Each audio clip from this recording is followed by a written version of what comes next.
to update Twitch. Didn't I?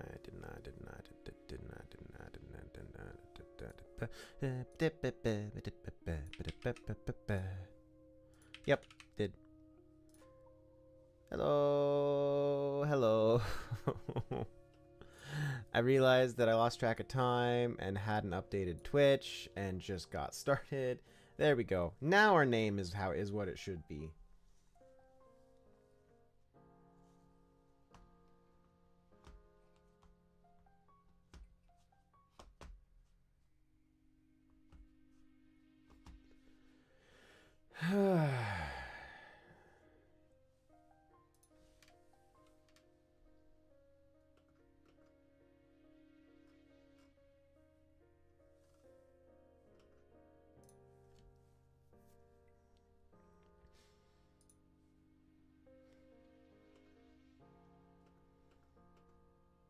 Hello, hello.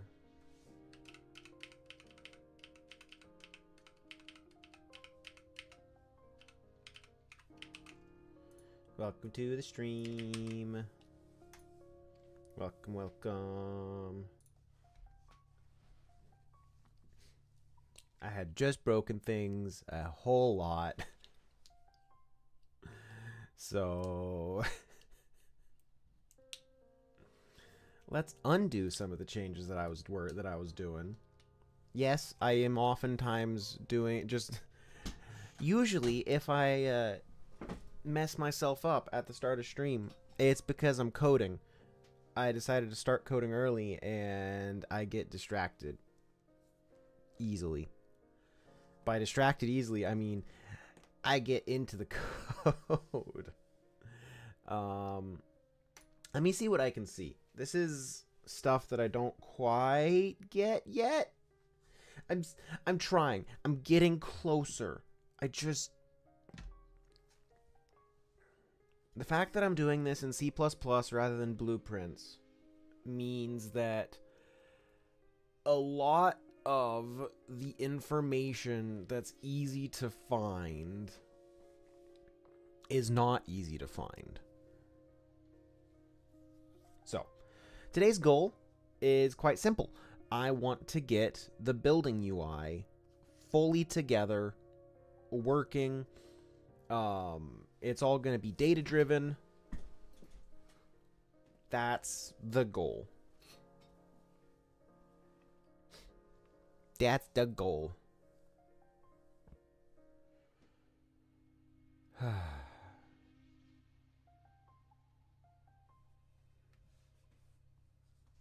So, pop into our widgets.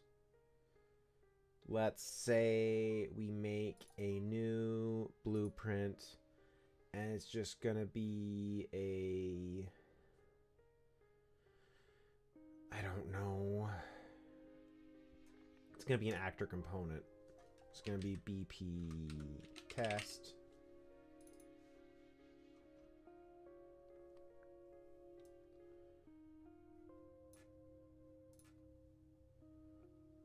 We want to look at our builder menu item.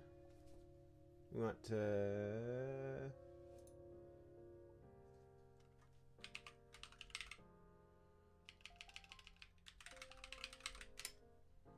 so our builder menu is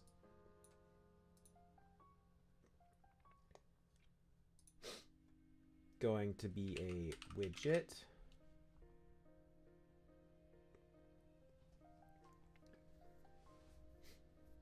We're going to have a object reference, and then let's go say and have this is going to be a grid menu,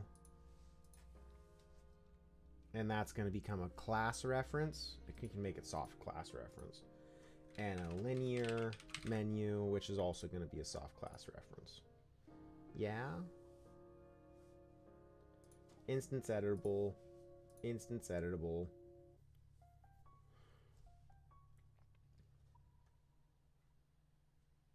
And all of this should be unreplicated.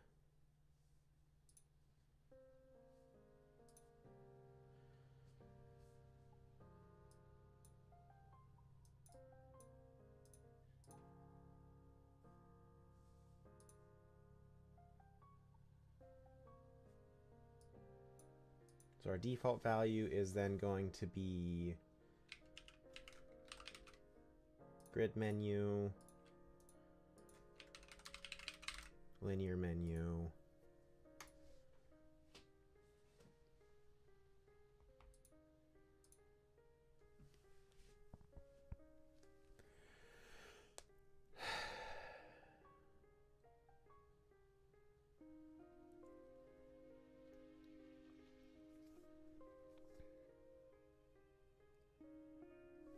I think that all makes sense.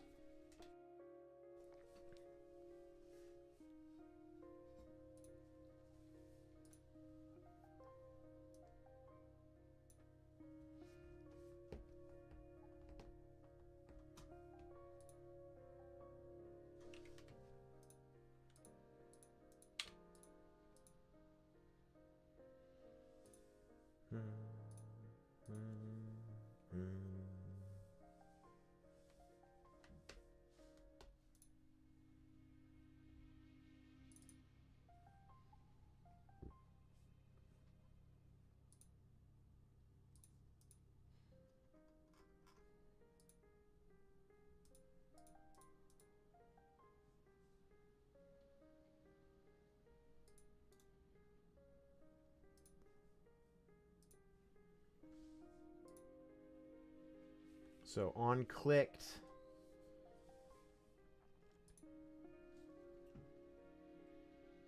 it's gonna then be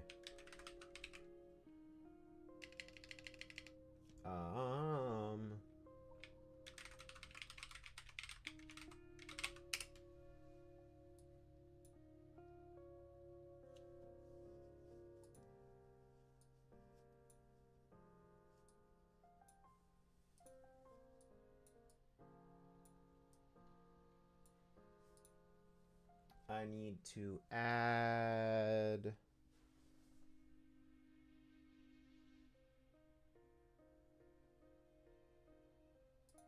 a new parameter, which is going to take in class construct, which is going to take in a actor soft class reference. So then going to boop boop.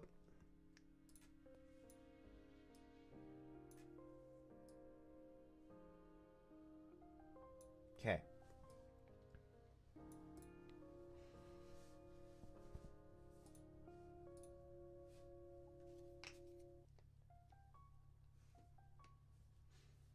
We then pop open our grid menu and our linear menu. I think our grid menu, we want to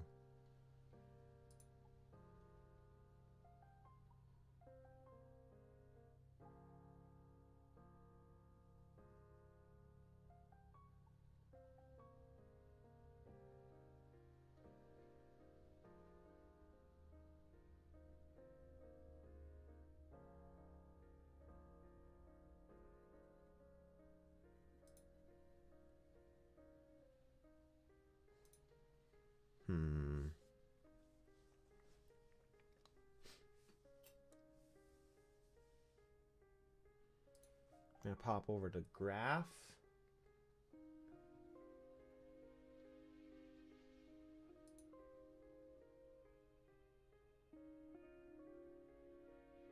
No, I want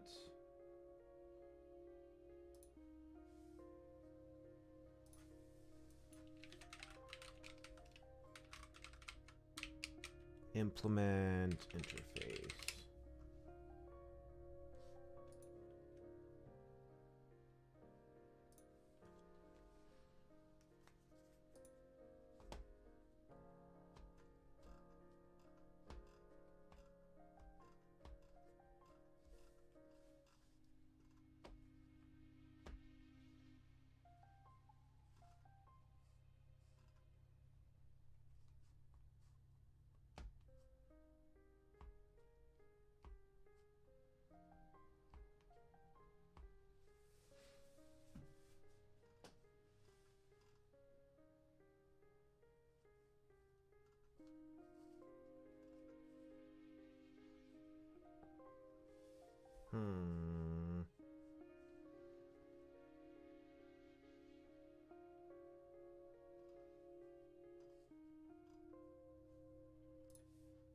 Okay.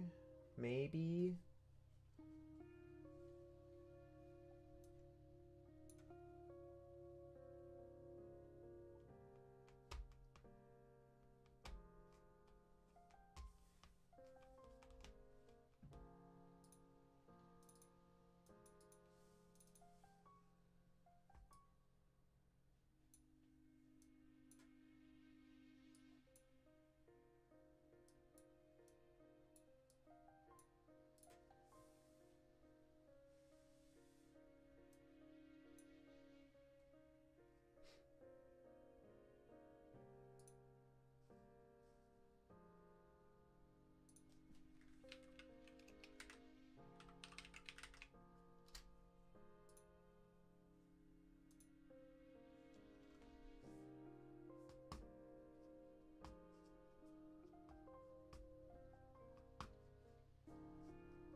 Okay, so we pop over to here.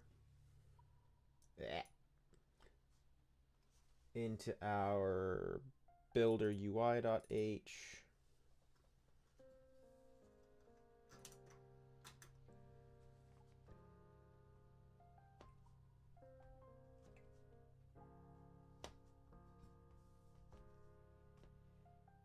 So it has to be blueprintable, which means that this needs to be a U function.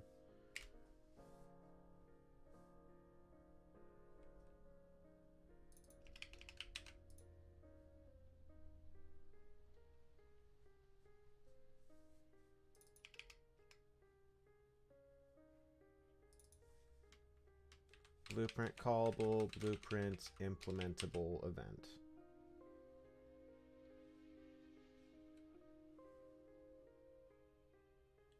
Ew, that's... What?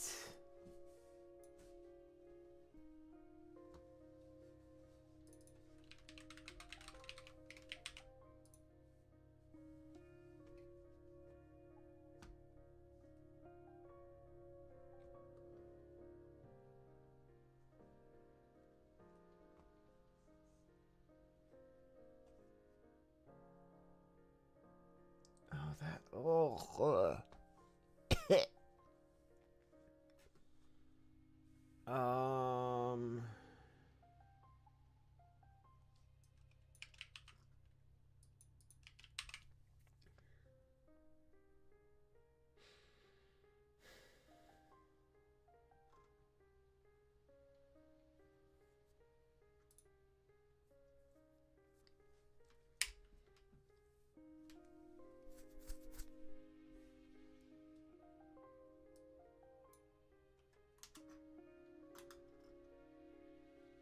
So that means I then need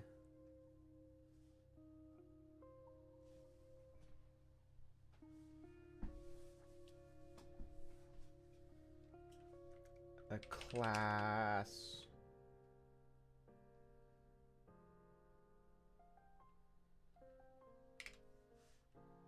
And this here is I blueprint builder.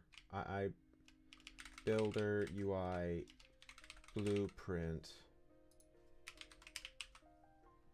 generated body public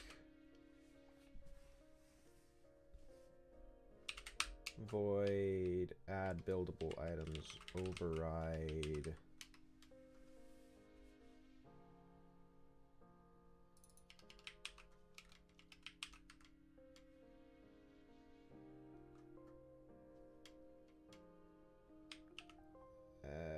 U function blue. No, this needs to be blueprint native blueprint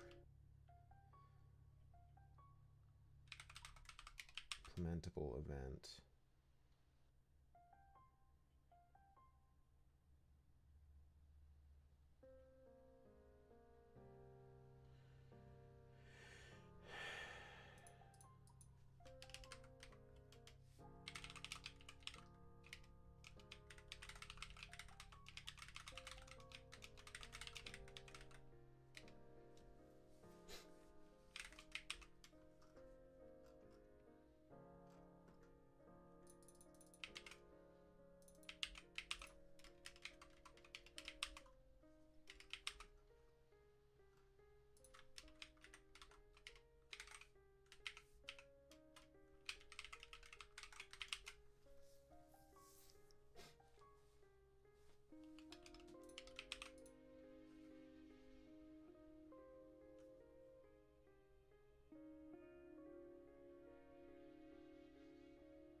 So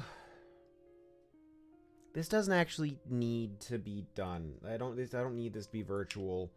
It's just gonna be implemented in blueprints.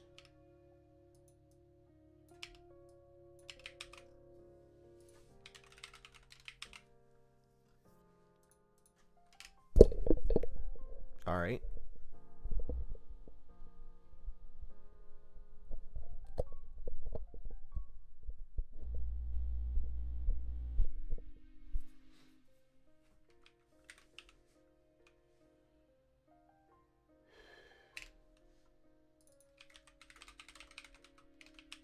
Blueprint implementable. And this isn't blue. Well, I guess it is blueprint callable.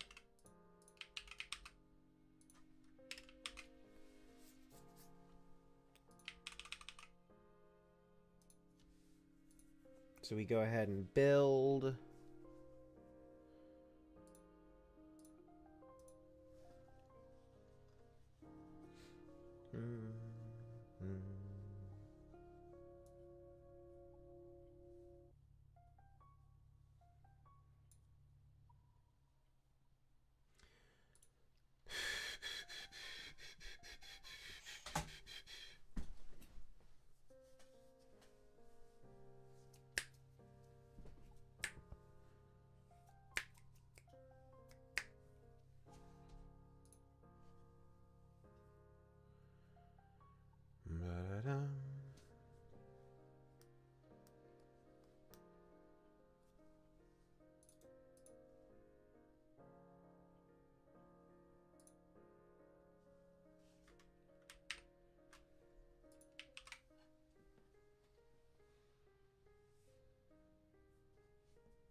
Okay,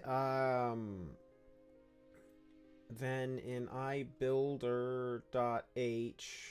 we need to add a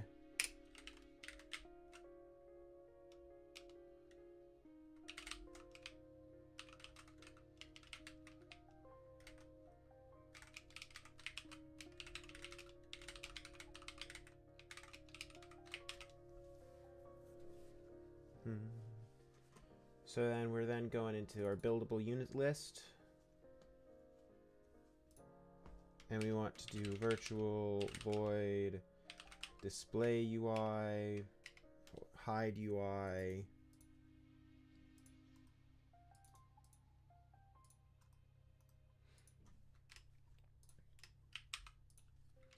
Get owner. Blah, blah, blah, blah, blah, blah, blah, blah, blah, blah. Blah, blah, blah, blah. So we're then looking to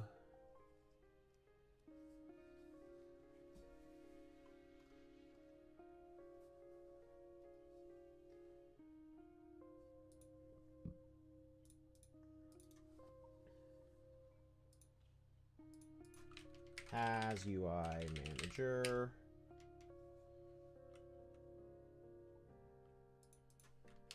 This here's going to be ustruct.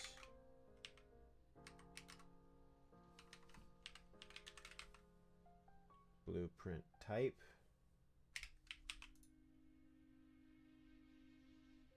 Yeah, and then we want pound include has you.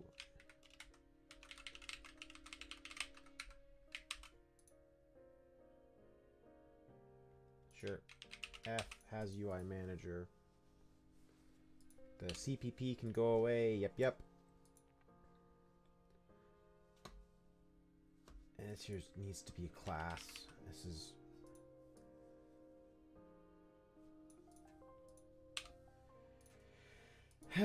add Unreal class interface has UI manager.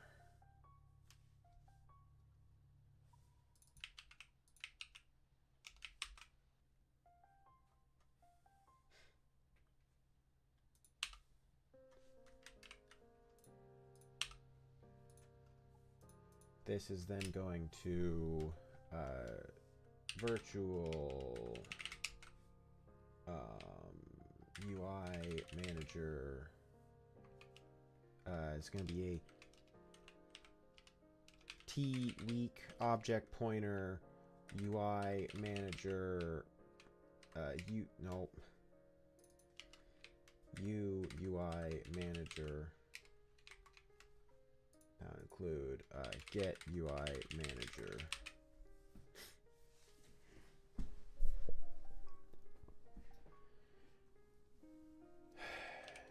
Equals 0.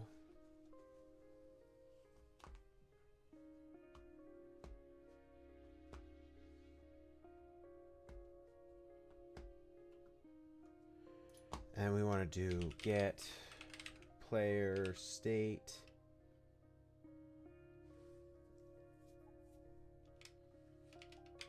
Get owner, get player, get net owning player.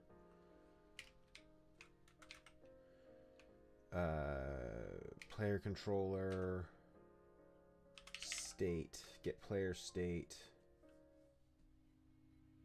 a player state.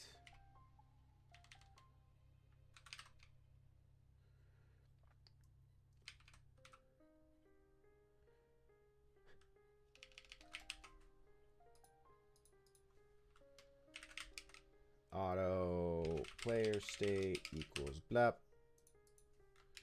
If player state and player state implements U has UI manager.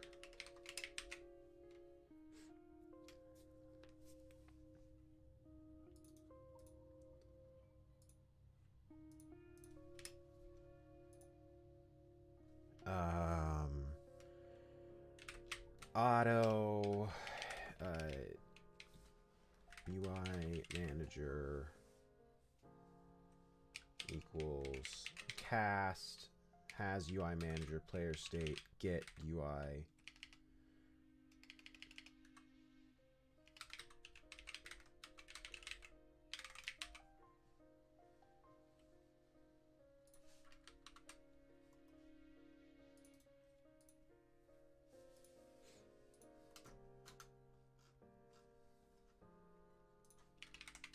I has UI manager. There we go. And then we go if UI manager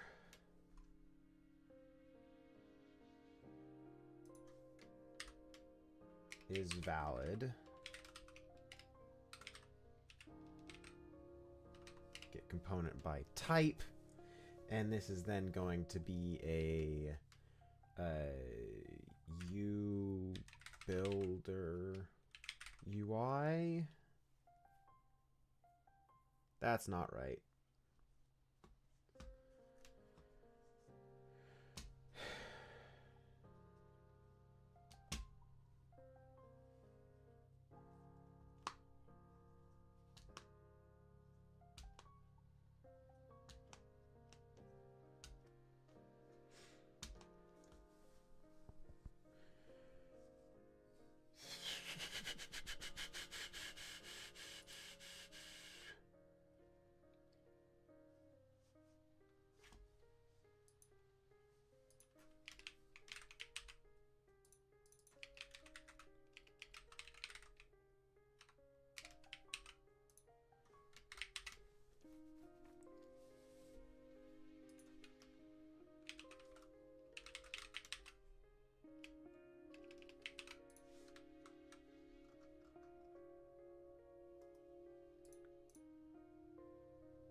let's just... Ba-da-da, ba-da-da.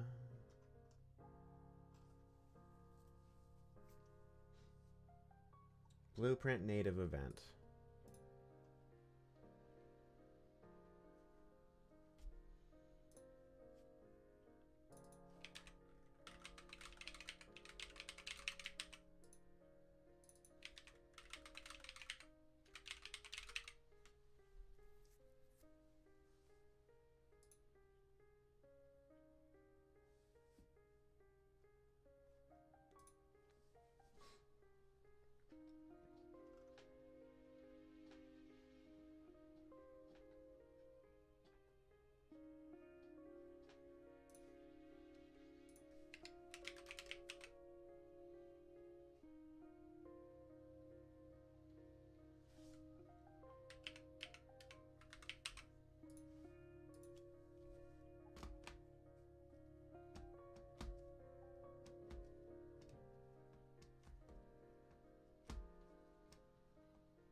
This should be T script interface.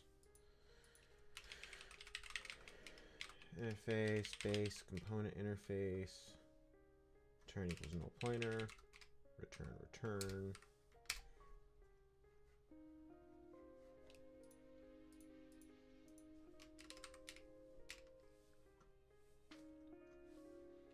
Get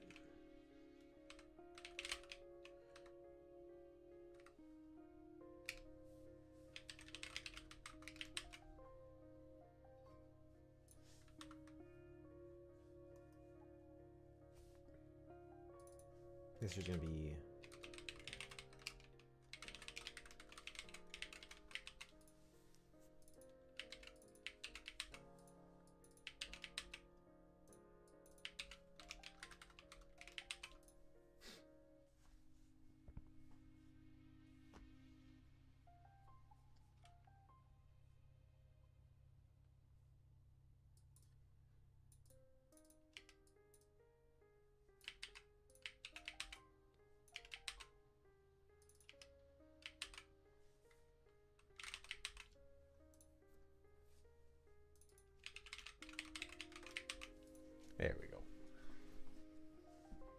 Shut up, you dumb bots.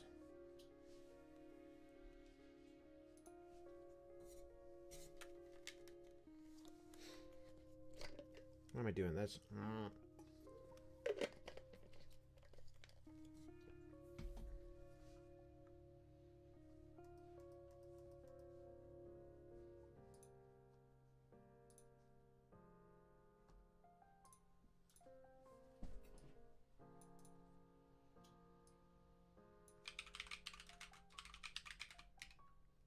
And this is going to be I builder UI, you builder UI.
Is that what we're looking for?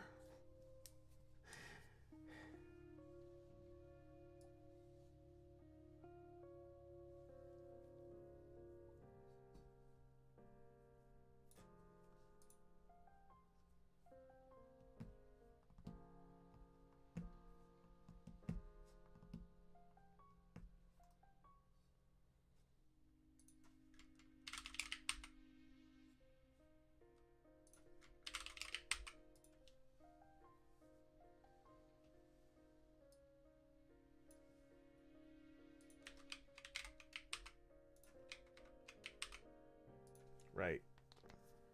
Right.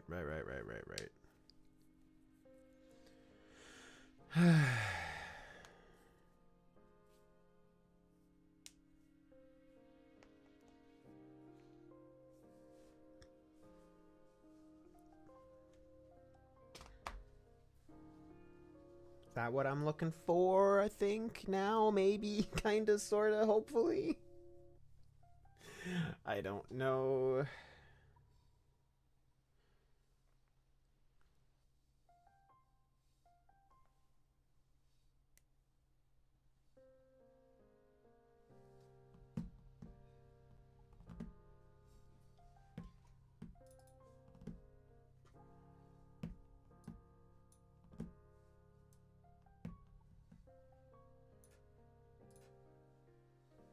Okay.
Okay.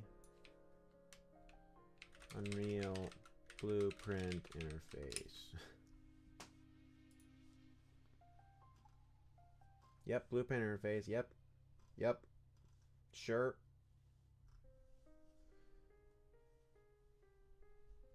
How do we implement them? There you go. Implement.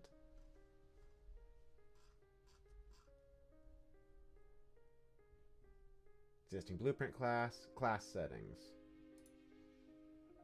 Class settings.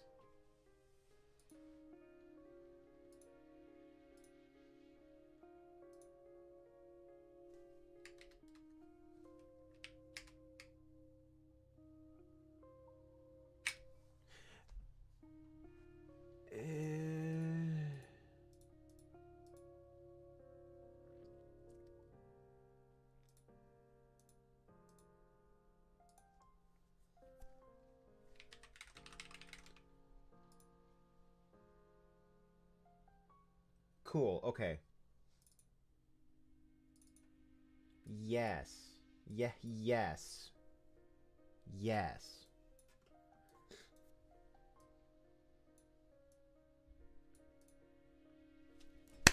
Okay. Okay. Okay, that makes me happy. Um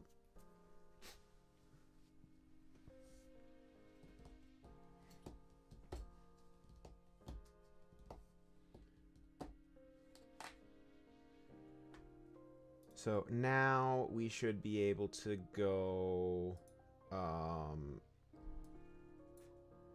get builder menu.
Okay,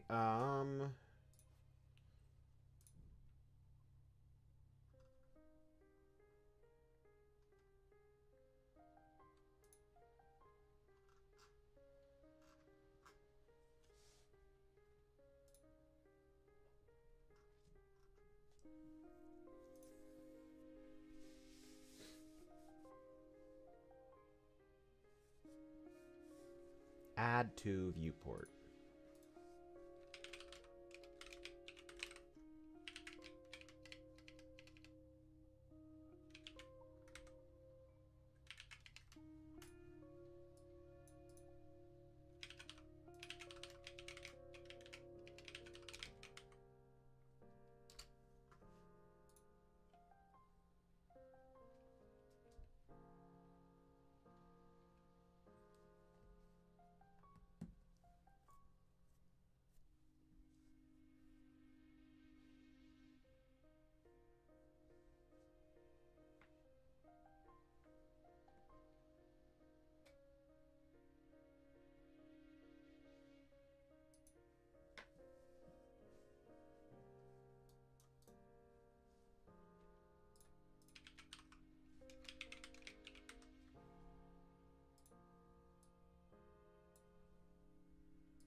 User widget.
No.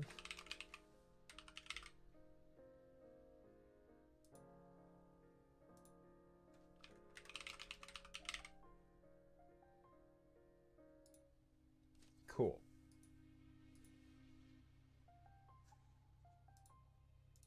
You're not public. Those two should be public.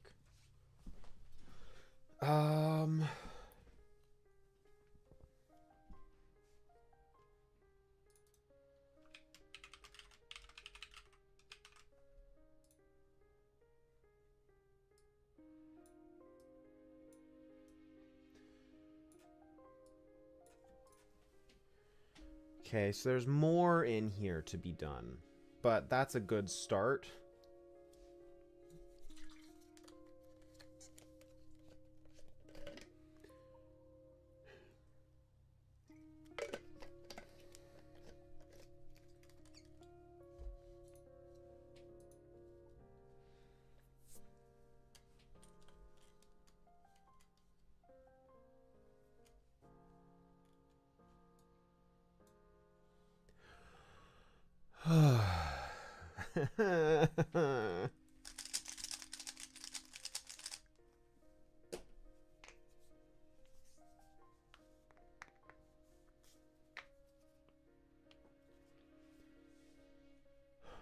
What am I missing?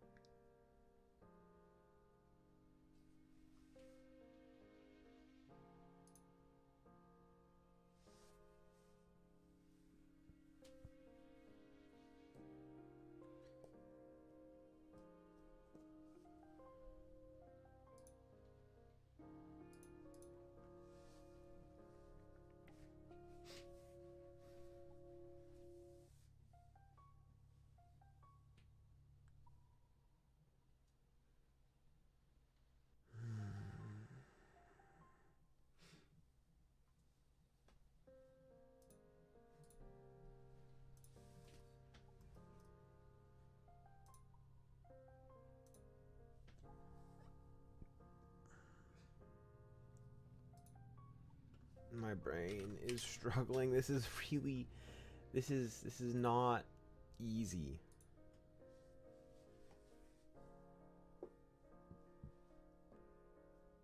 N expert, 10 intermediate. I guess I can go from the start and move on from there.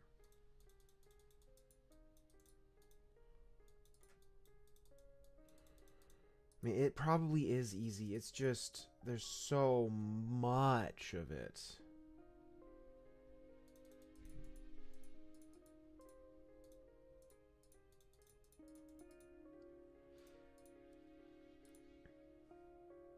Doesn't help that I'm trying to do more than just put a UI on the screen. I'm trying to put a UI, like I'm trying to put a UI that implements an interface so that my C++ can tell the blueprint what to do, when to do it.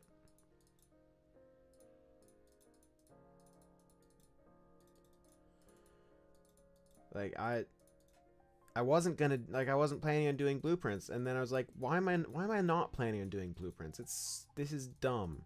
Our UI should probably be almost 100% blueprint, with just the only non-blueprint stuff being allowing C++ to reach in and tell it what to do.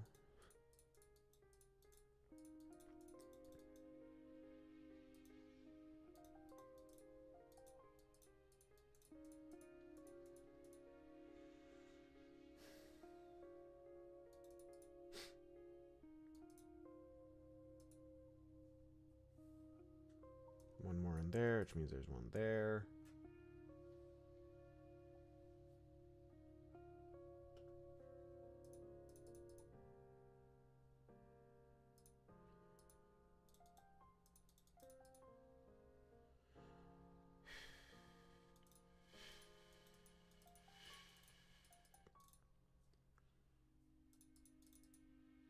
Okay, I think I just need to work through this.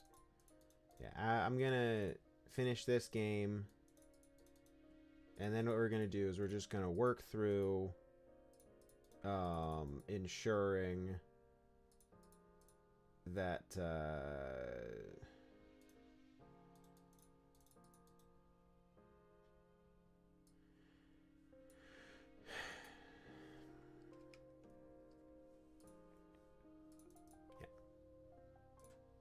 we're going to work through the process, getting everything hooked up. So,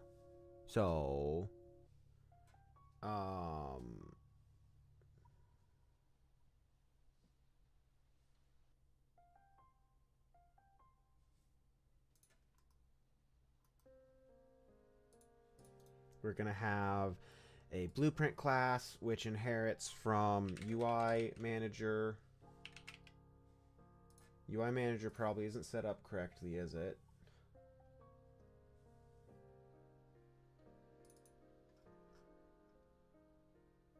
It is marked as blueprint spawnable. Doesn't matter. What we're really going to do is we're going to come into our player state, implement public I has UI manager, which was going to do a virtual t weak pointer weak object pointer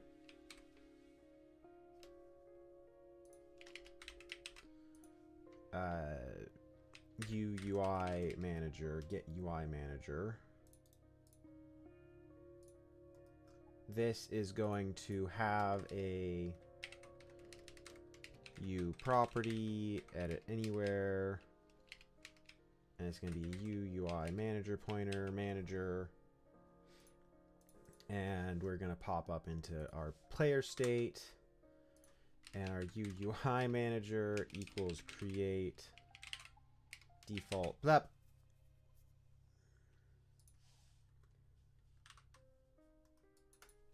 UI manager equals that. We then pop down to here.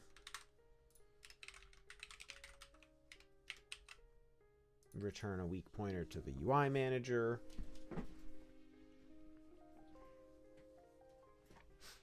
You can stop. Cool. So this now has a UI manager. We're then going to stick all of our UI components on the player state, but none of these will be replicated. These are local. These are local only Blizz components. Because they're UI. They don't need their state to be replicated. In fact, we don't want their state to be replicated. It would be bad.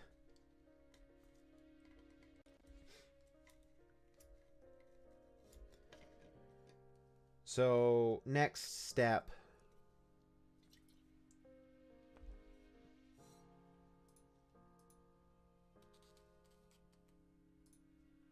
is to pop into here, make a simplified version of just a simple that guarantees that we have one of these.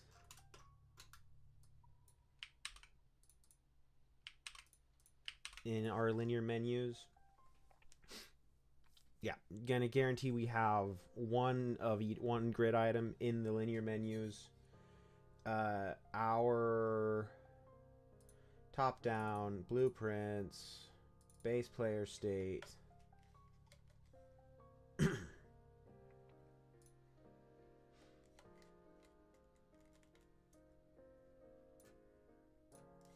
Is now going to have widgets, a BP test in it.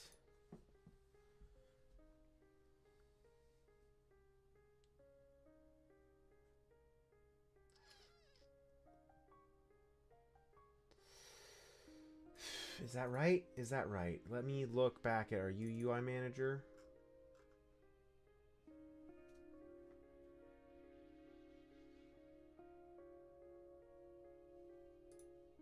Think. And that specific BP test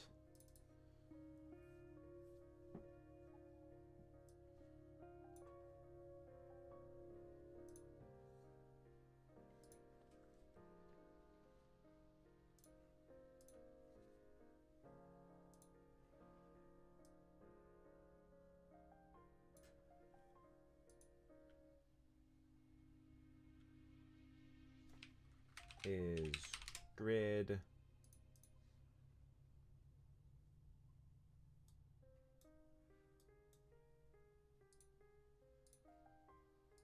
compile the blueprint, save, but yes, is grid.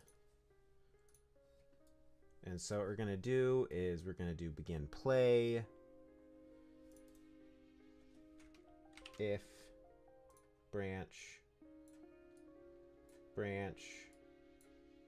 is grid. So if it is grid, we then want to spawn use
So if is grid.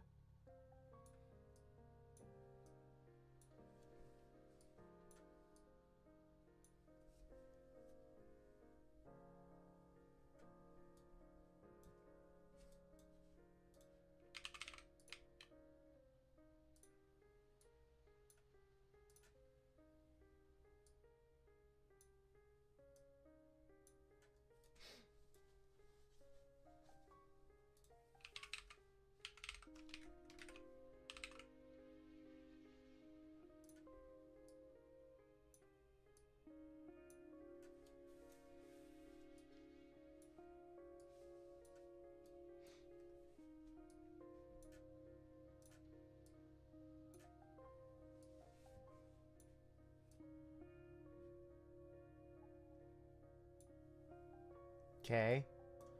So it's then that.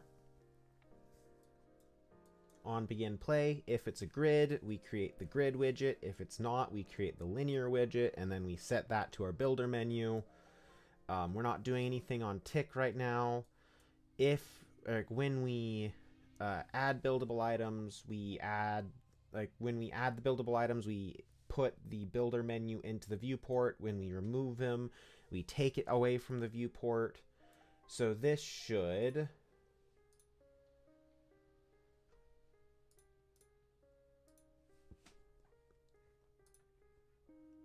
We should then... Let's come into here and set this to... Set to like 1366 by... Same with you. Just make it smaller.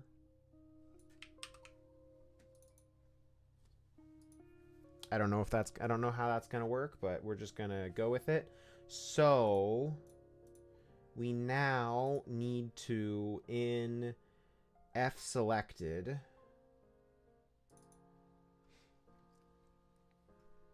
we now need a U property, edit anywhere, T script interface, and this is going to be iBuildable, iBuilder.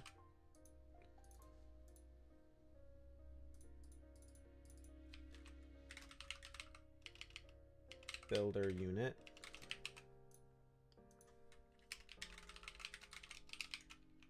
Get related singleton component, iBuilder. uBuilder.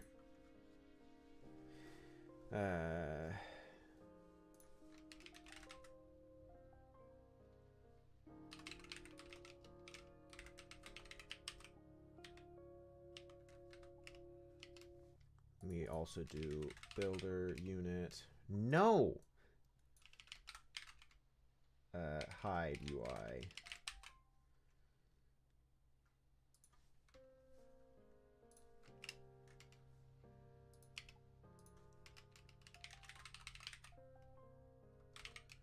Equals get related singleton component iBuilder uBuilder if builder unit is not equal to no pointer. Builder unit show UI.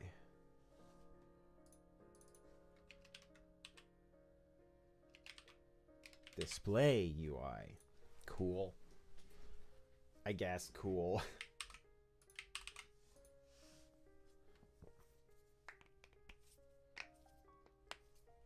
Oh, I have a lot. No, stop. I've just realized I've made a lot of H changes right here. Oh, and I probably didn't save enough.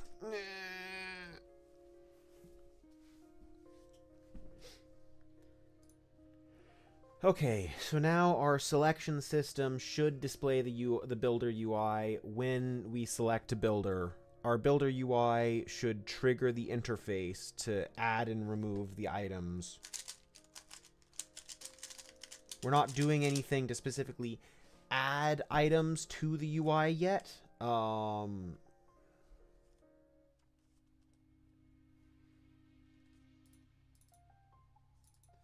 our base player state have BP test in it. Pop over into BP test. Okay, that's good. Widgets, BP test has all that work done in it. Okay, cool. Let's run.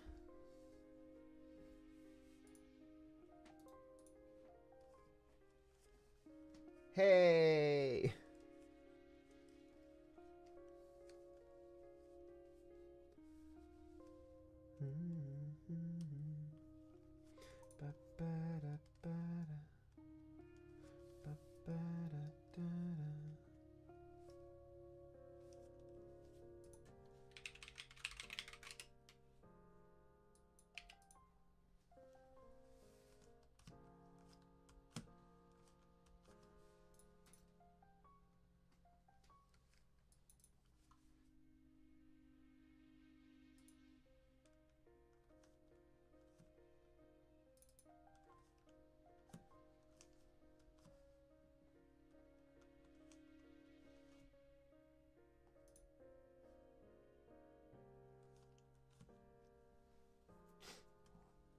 Okay, I need to be a lot safer in how I write that code.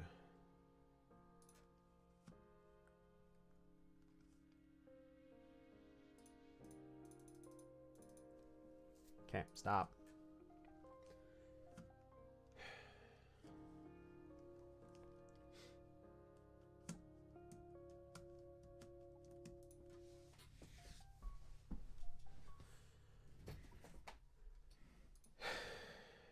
We're gonna make a get player state function.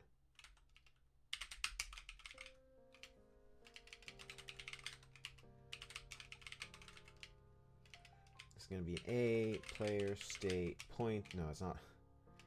A player state pointer get player state.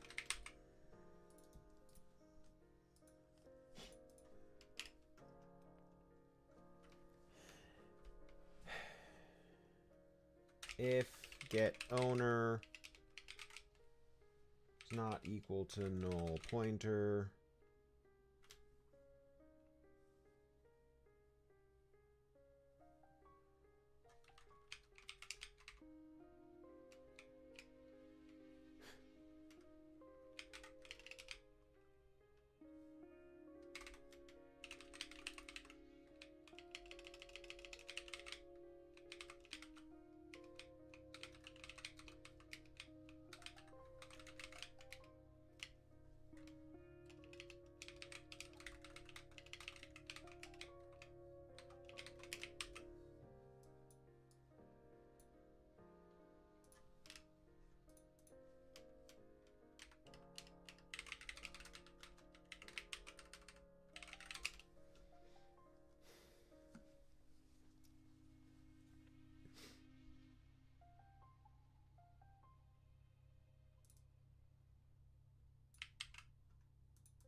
.1 hour. I think we've made good progress this hour. Okay, let's run.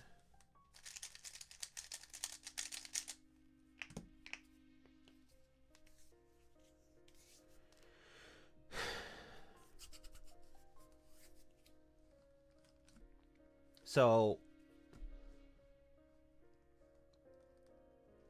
if this works,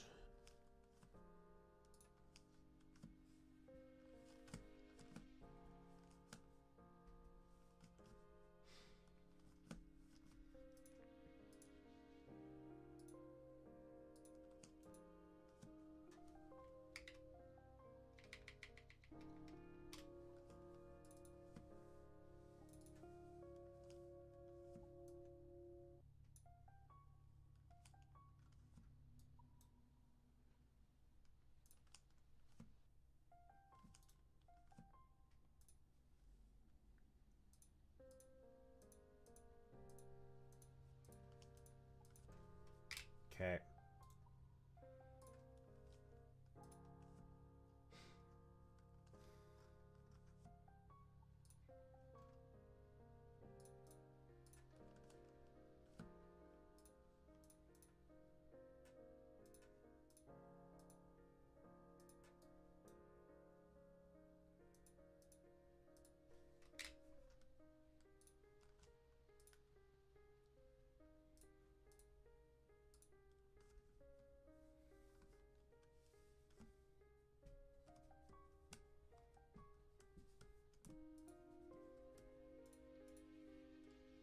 Okay, what's the issue?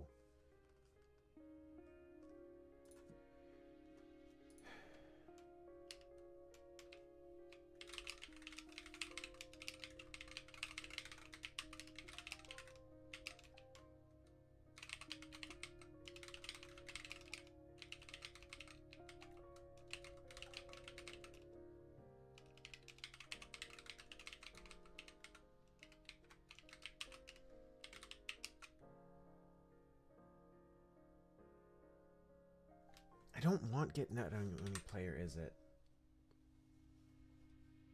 No, I don't want get net owning player. I want...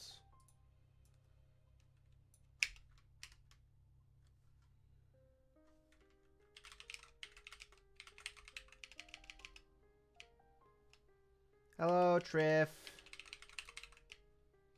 Welcome to the stream.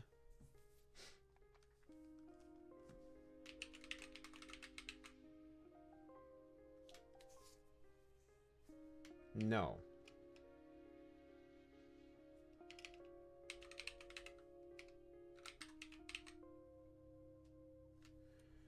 I think that's what I want.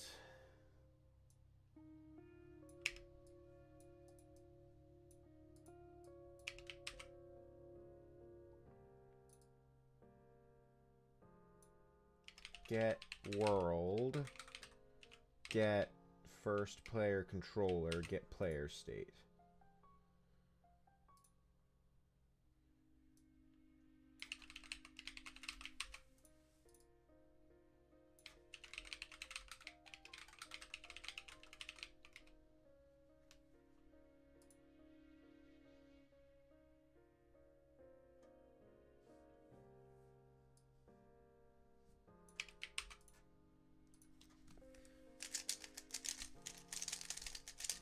We're on our way to UI land today.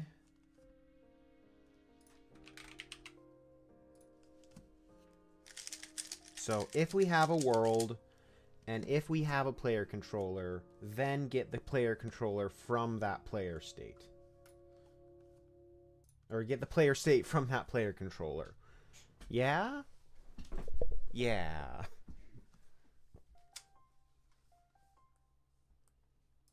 We don't need that, but I do want that. Yes, please. Cool. Code is loaded.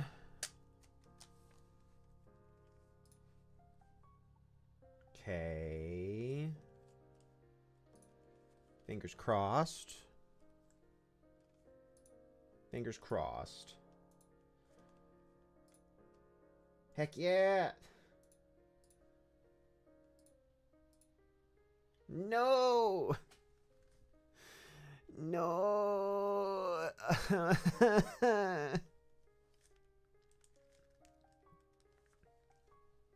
Okay, continue.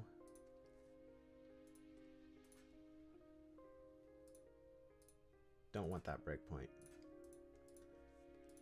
Step in here.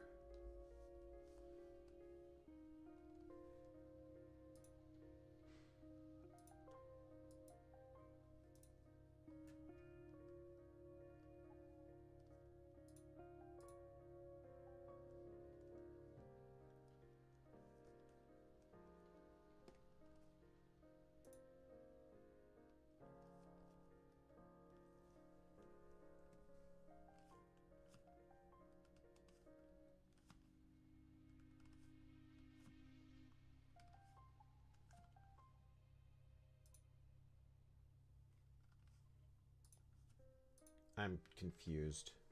Step in. Step over.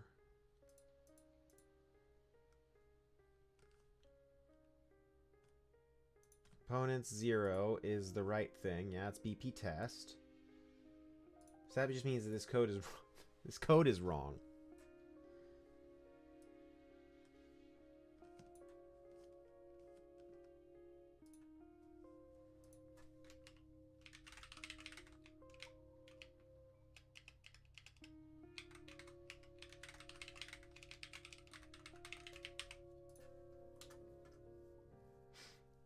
Yeah.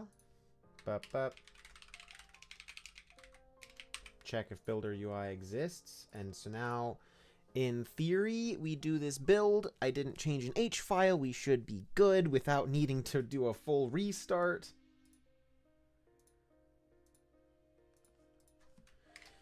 And no. Let's...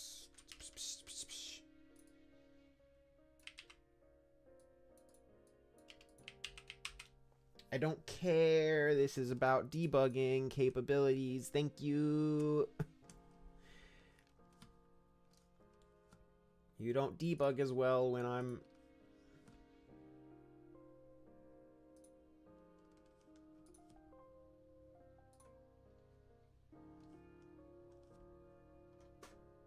I'm sorry, what?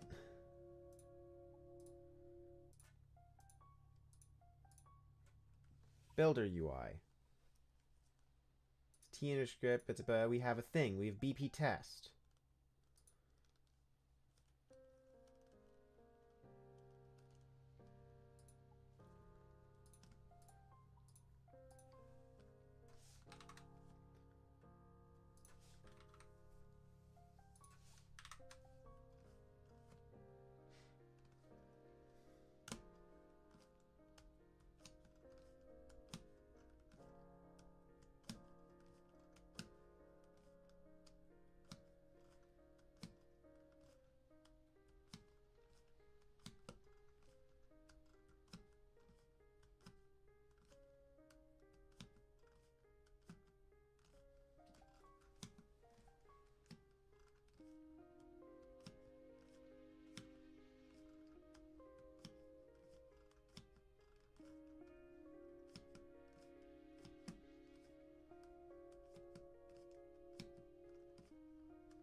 This...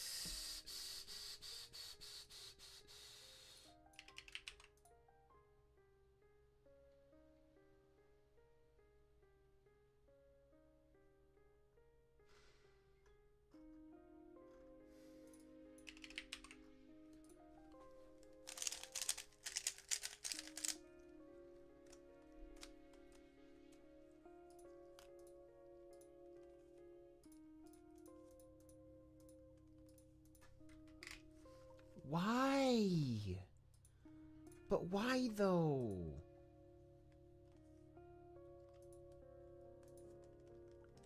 That's all valid.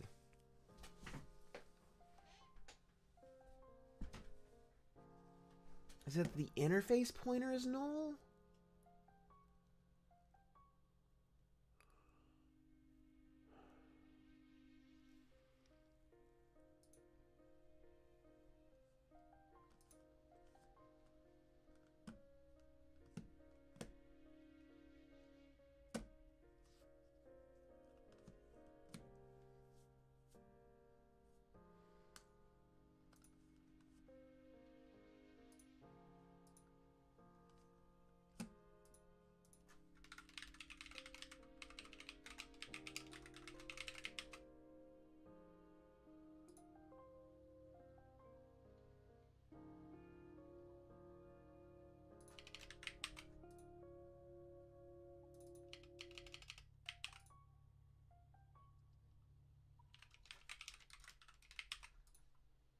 Wait, maybe it's that because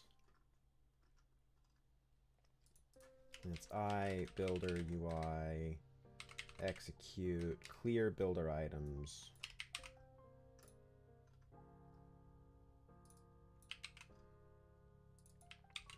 And it's that.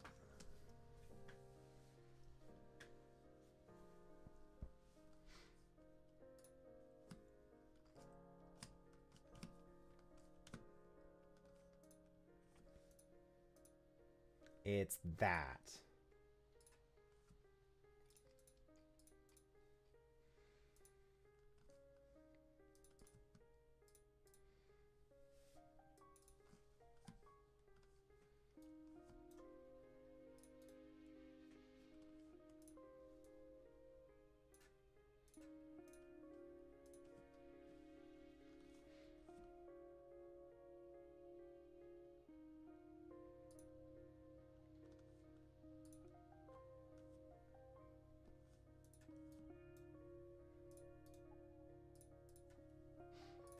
Okay, we're doing good stuff.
I see.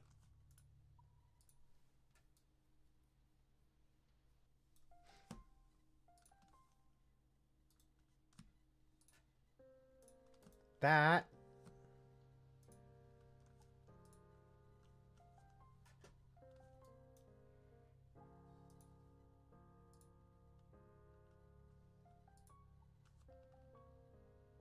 Oh.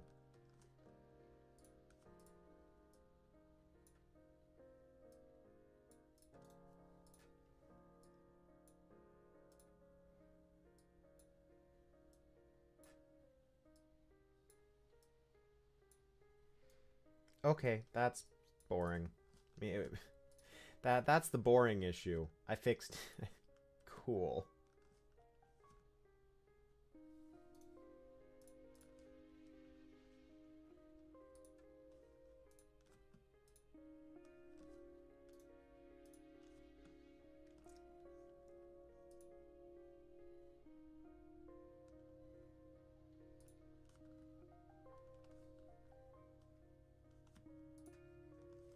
How is it still access none? What?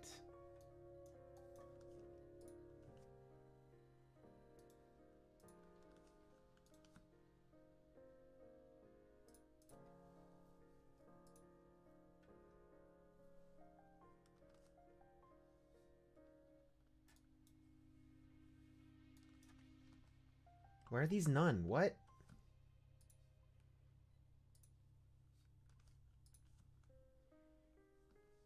I'm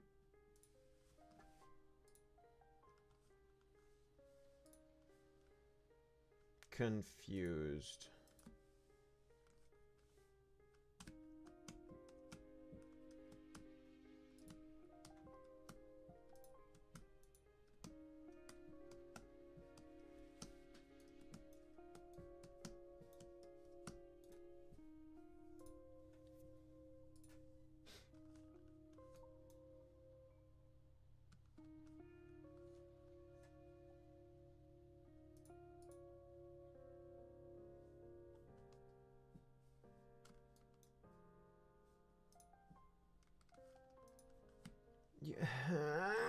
Yes.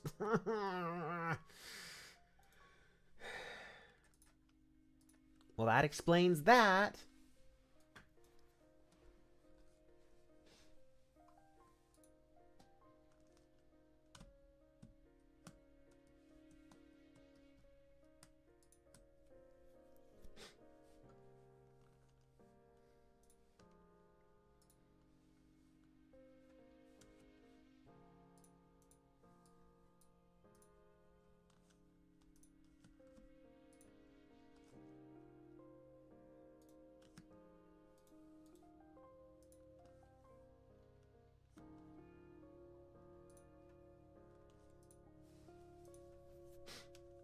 So I'm in client 0, player state 0.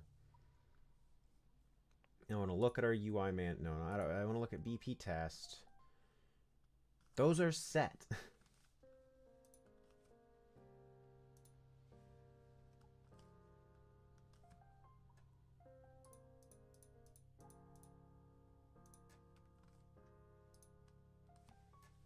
They're not none. Why aren't they?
Heck yeah! Look at that.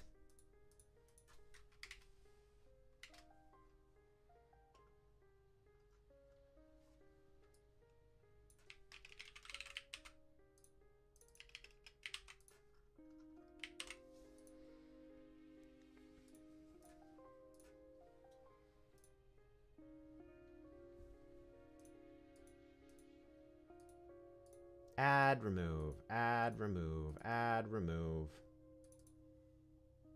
Cool. Cool.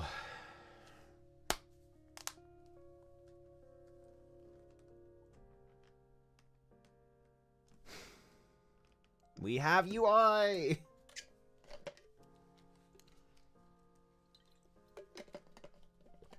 It's the dumbest little UI you ever did see, but we have UI.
Okay.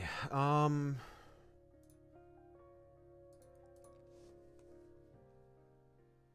gonna take a quick break here and I'll be right back. But that's a great first step there. Only 1.5. It's only an hour and a half in. So I'll be right back.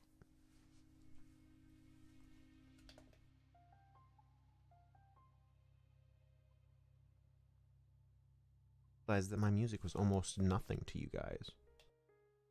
Let's get that mix better.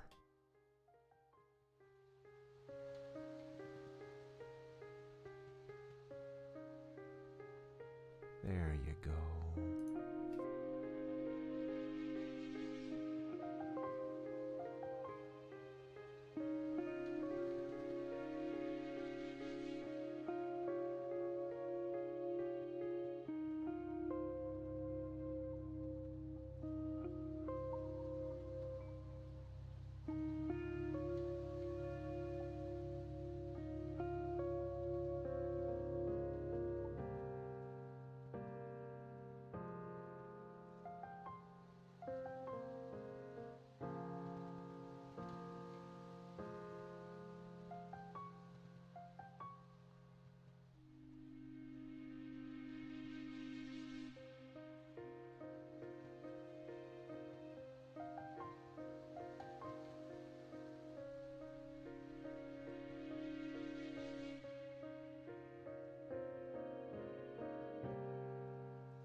So, the next step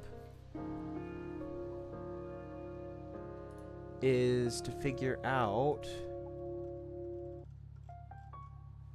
how to make it so that we can guarantee that our grid menu and linear menu are of an I buildable type. Like, we need to...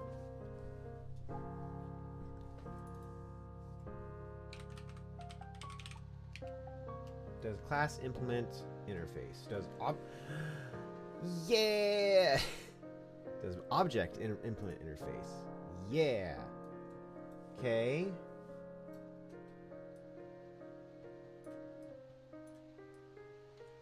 Got a lot of work to do here. So,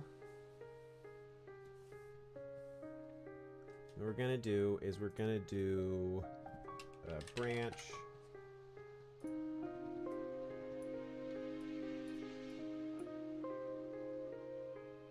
This is really gonna go blup, blup, blup. This is gonna be builder UI. If true,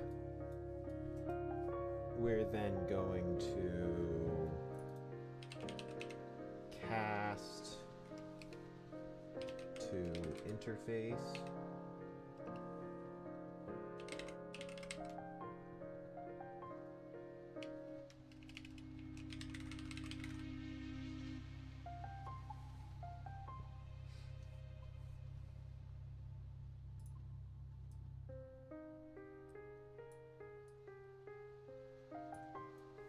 Okay, we're gonna delete you.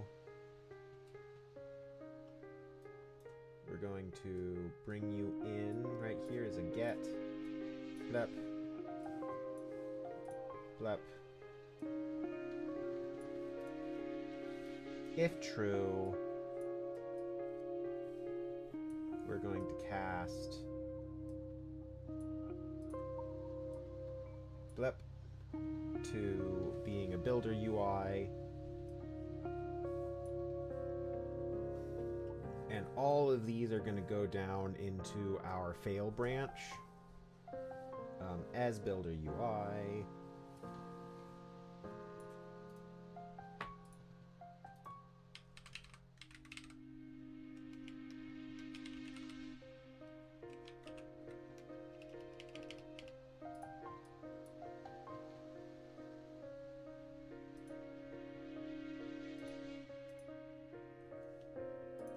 Buildable items, new items,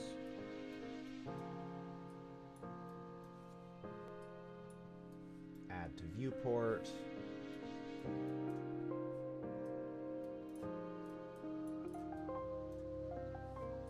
builder menu, get, blep. And otherwise, we're going to debug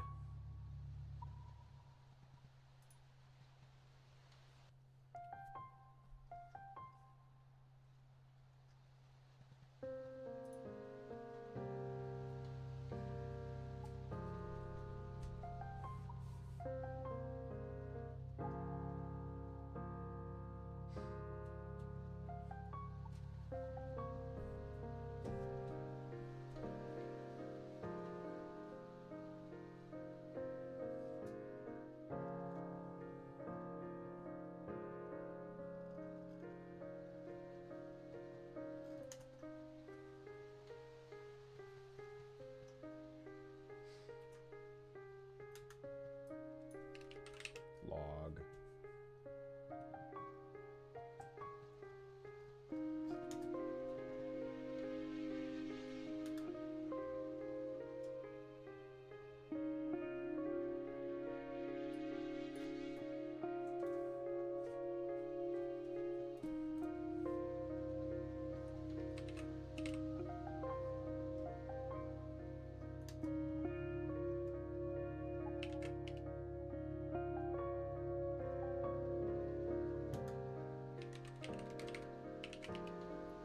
So it's under utilities, flow control.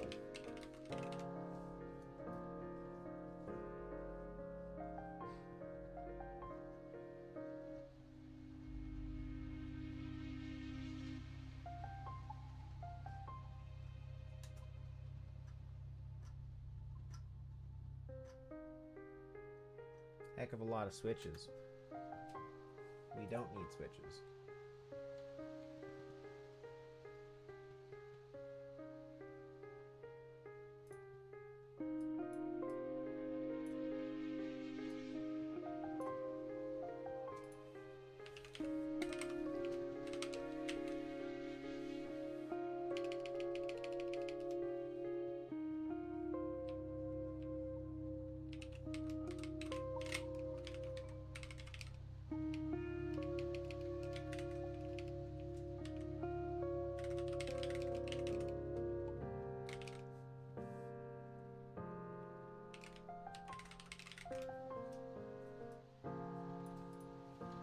Okay.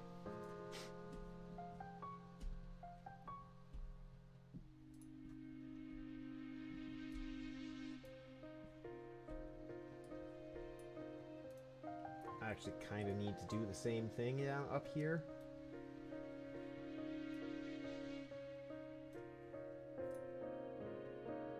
Okay, so we then need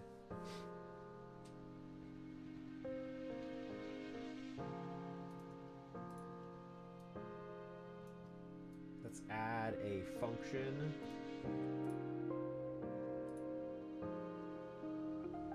is builder menu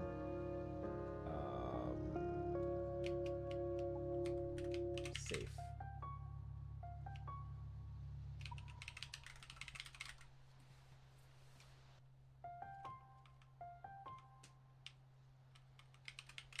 Get safe builder menu. This is going to be protected. It's going to output a builder UI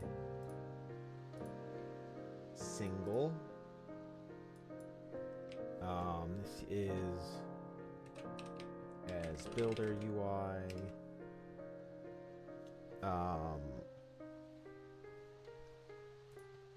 And this is going to be a bool is builder UI.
Is builder UI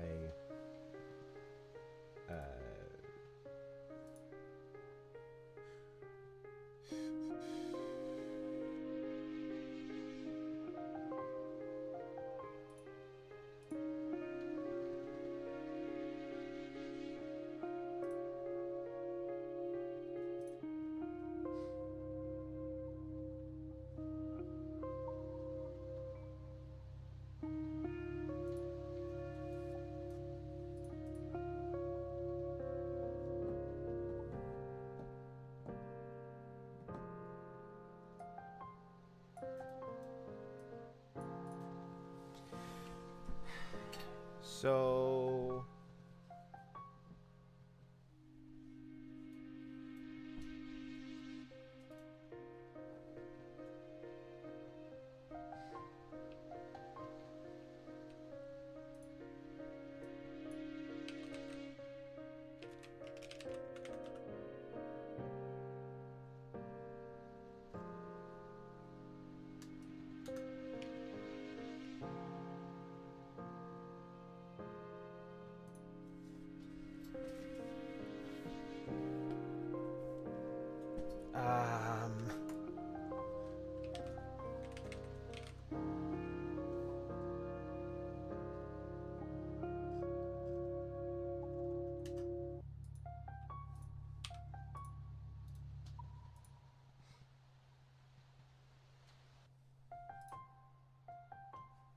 blueprint local variable.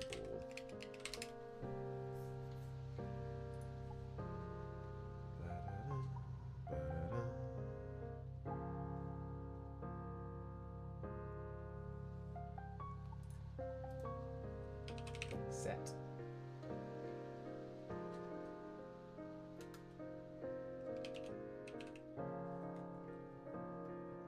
Set Boolean variable.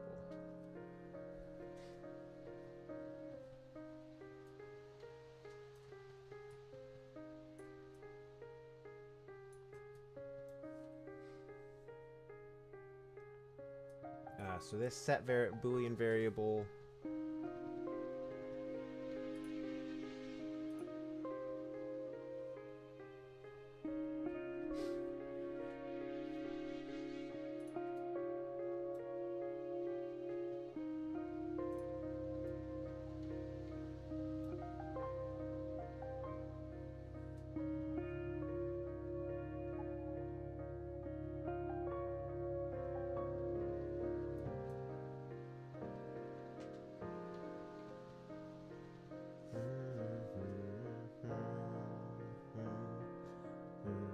it's not.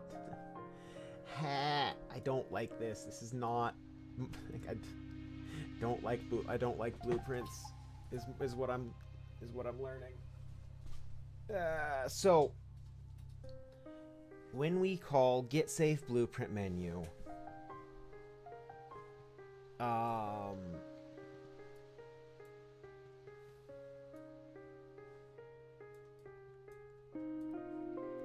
we are only returning a builder UI if...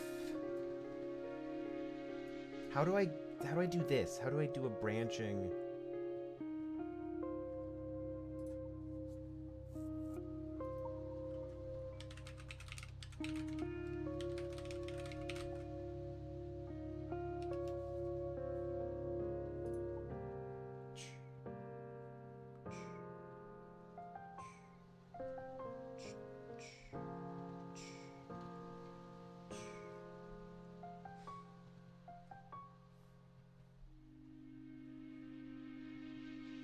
Oh, this is a that's why this is a macro, not a function. This is a macro, not a function.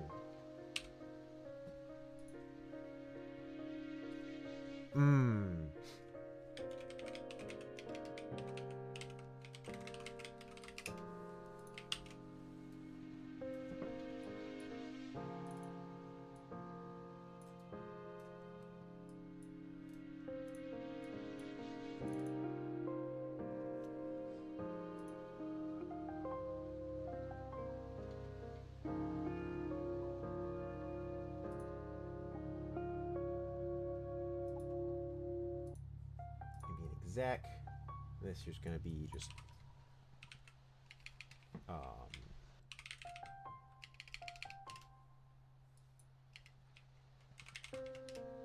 exec. We do that into there.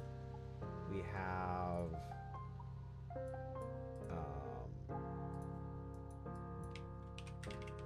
succeeded,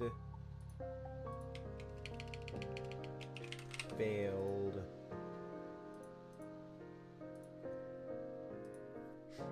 and then as builder UI.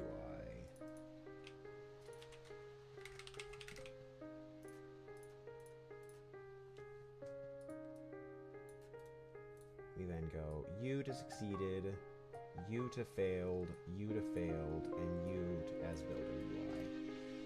There we go. We now pop back over to our event graph. We now can go U and U delete, U and U delete. So we now do a exec, succeeded, there, failed. Much better.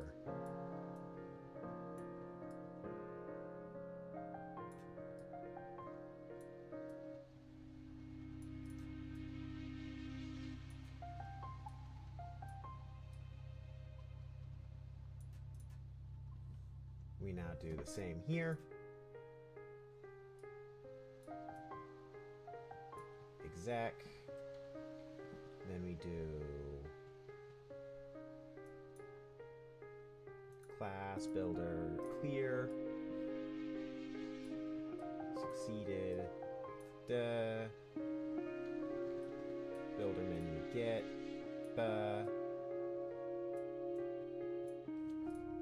And then if we fail, we can go ahead and do that. Compile, save. There we go.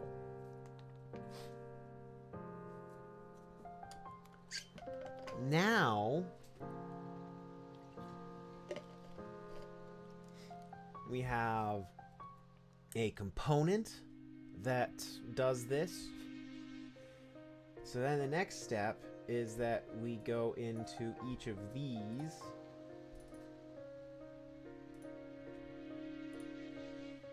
We can delete our built-in menu item.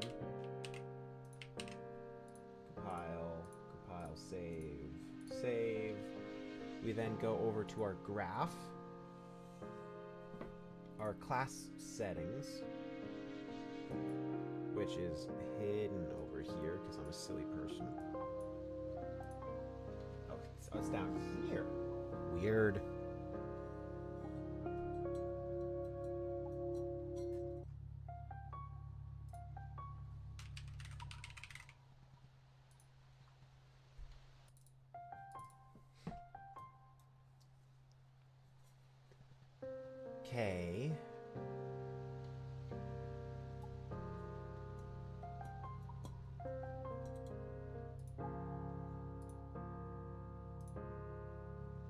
designer. The wrap box is a variable.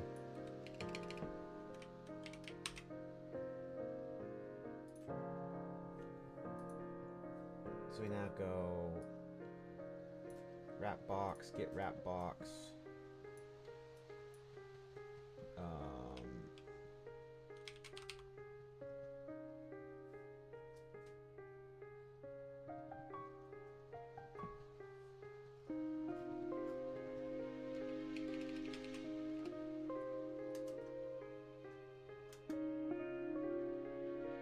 Class, no.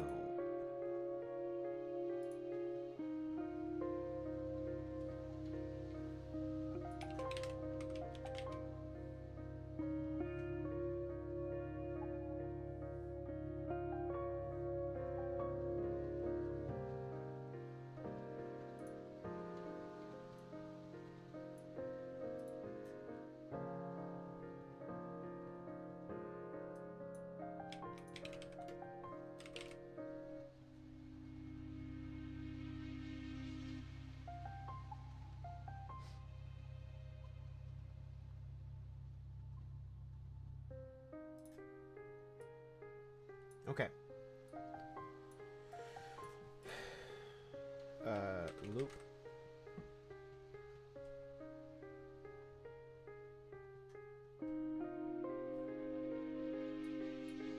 For each loop, exec array. We need our loop body, loop elements. Okay, we're gonna go ahead and delete that.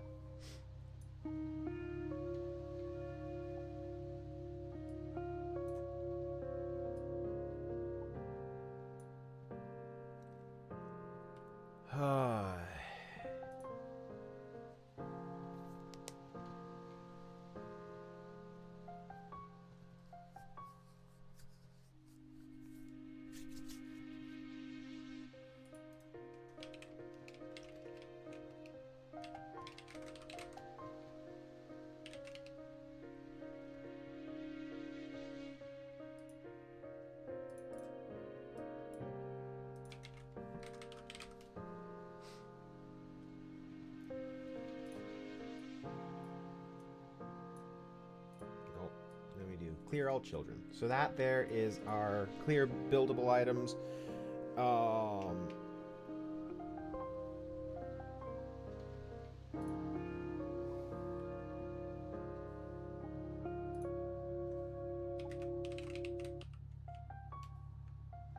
User widget class reference. This is going to be button type.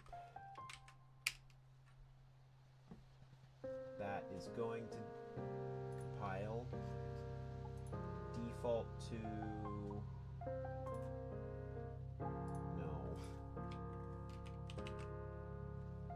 user widget class reference. Compile, save.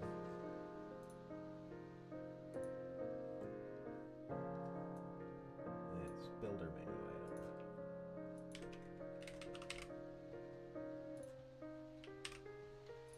Okay, so you're now going to be a builder menu item by default. Save. We look here. This is going to be create user widget.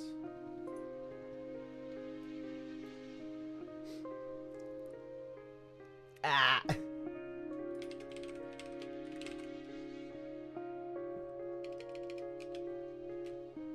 Create widget. Button type, get, so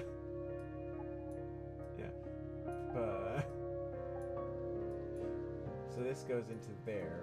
So first step is that we create the user widget. We then return value. What can we do? We want to promote this to a variable. And no, we don't want to promote that to a variable. We want to set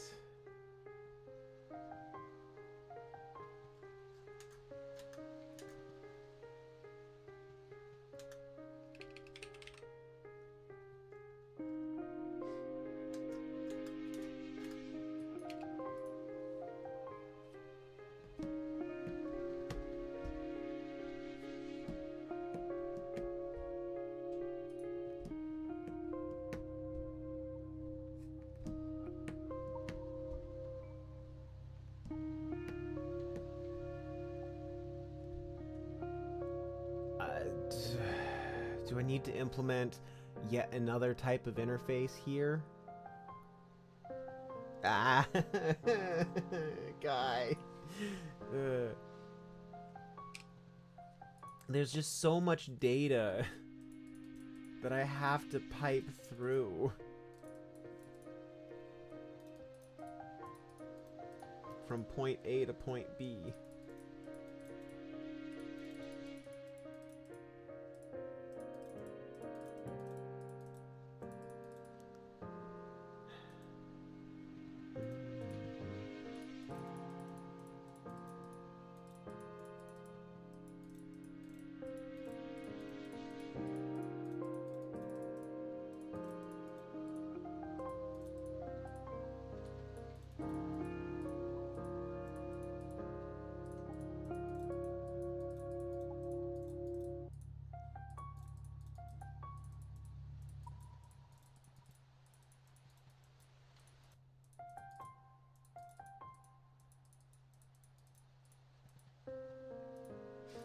Yeah, so I need to set up a new interface.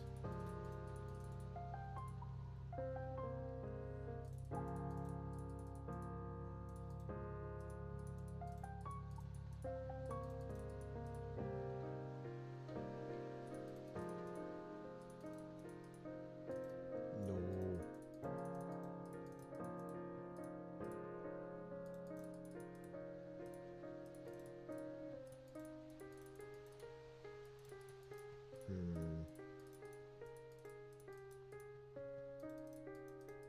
Yeah, set up a new interface that gives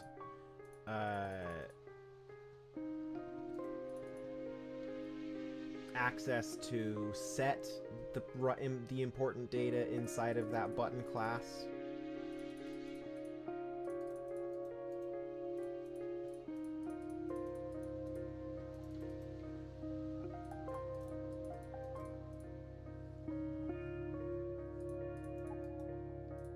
And then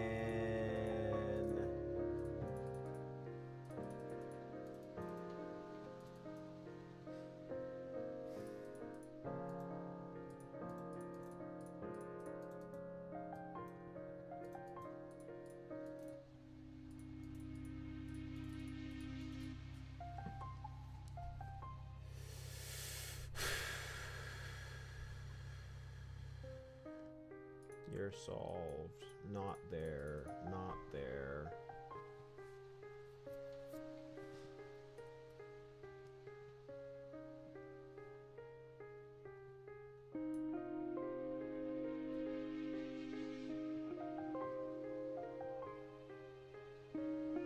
One in those two, which means one in those three. That was a guess right there. Even though this is supposed to be no guessing, there's nothing there.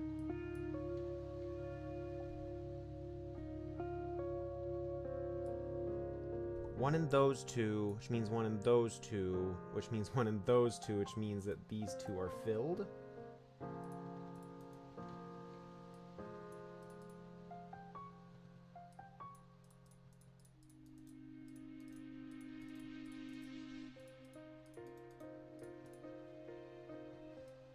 One in those two, which means they're...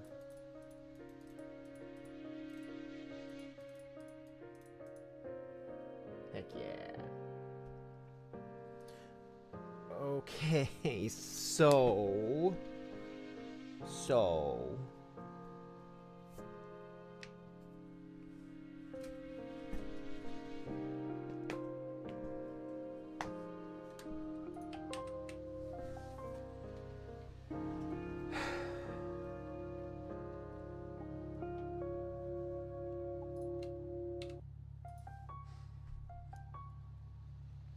the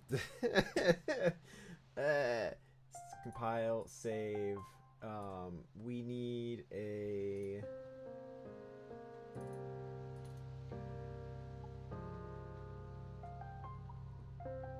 blueprint interface, which that's gonna be BPI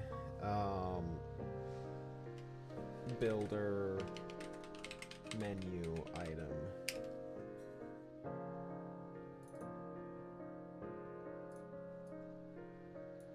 So our builder menu item needs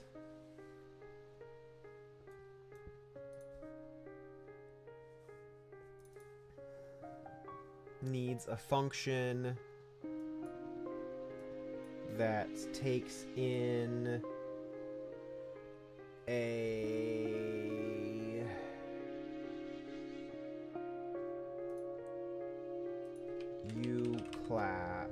class,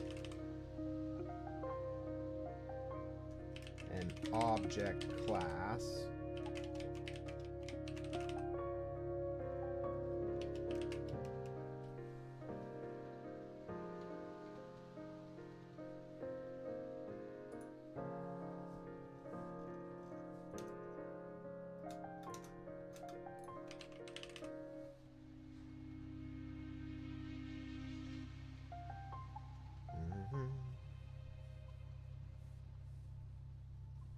What the heck?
We need to go back into our buildable.h. These need to be blueprint read write, read only, read only, read only.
So the issue there was that the blueprint, the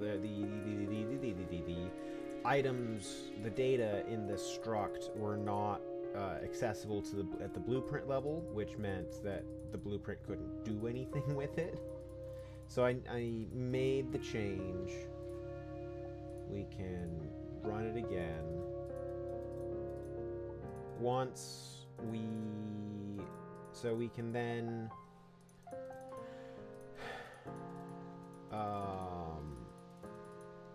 we're effectively going to do the same thing that we just did. Yeah,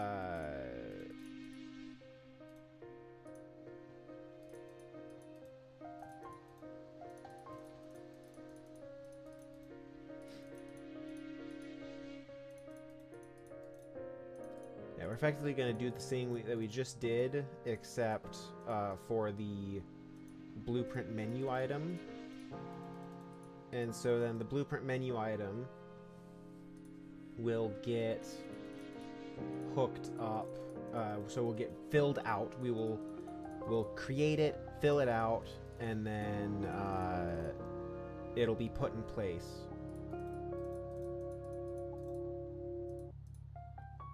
This still isn't hooking up our ability to create anything. This is just getting the UI visible.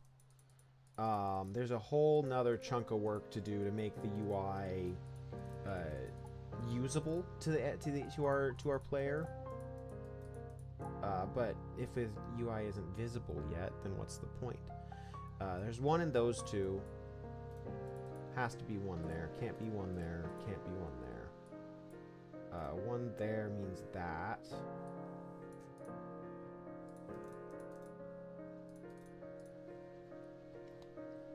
You're solved. Cool. That's 2. Okay, our grid menu. Graph. We now should have variables. We have break buildable. So we now have a class and a display name. Cool. That's what I was looking for. So we want an object class reference to be taken into this. You want an object class reference, and this here is going to be buildable object. And this is just going to be called set buildable object. Compile, save. And then you're also going to have another function which is going to be set name, which is going to take in a name, and this here is going to be name. Compile, save, boom.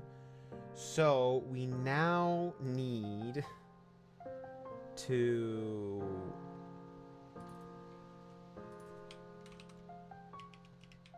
interface does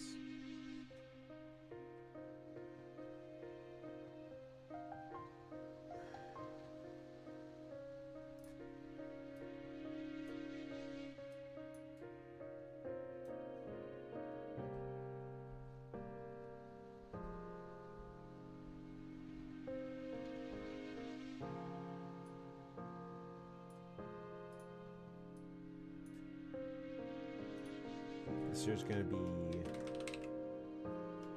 BPI builder menu item.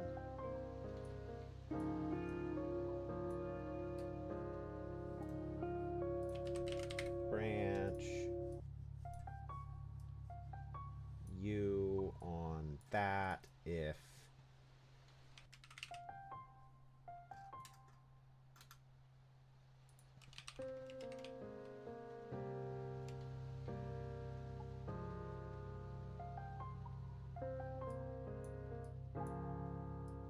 if this is not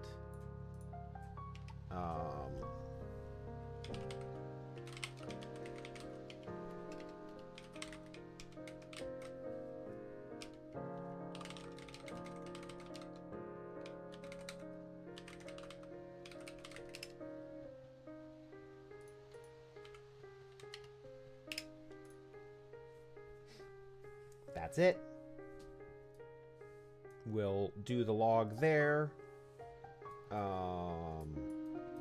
So down here we can just assume the cast.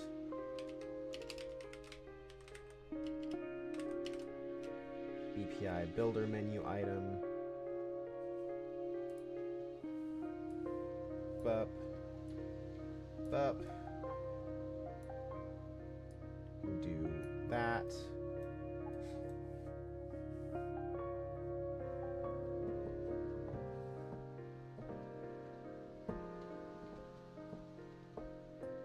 This needs to be promote to variable.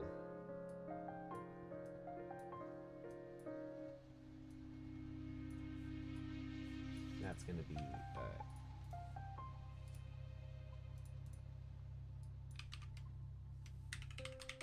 current menu item.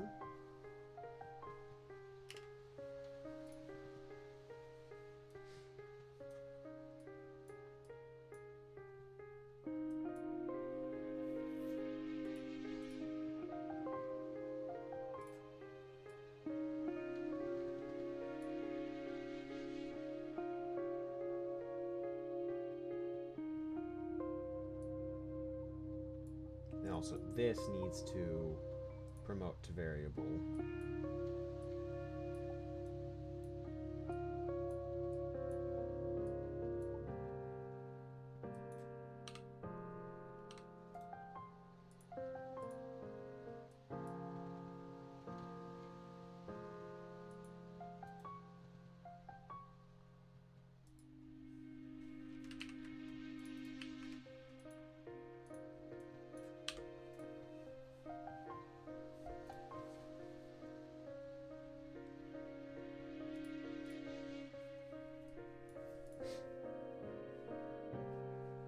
We then class all the way over there.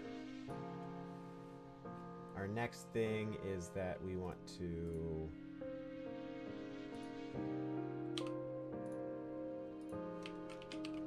current builder menu item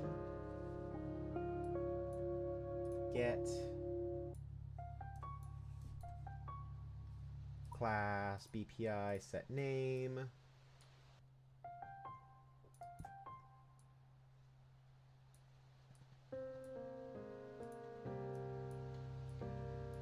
Do that. Display name all the way up to there. We then do that.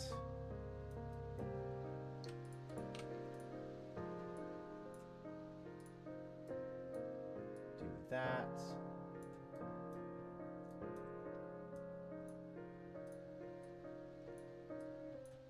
That and that.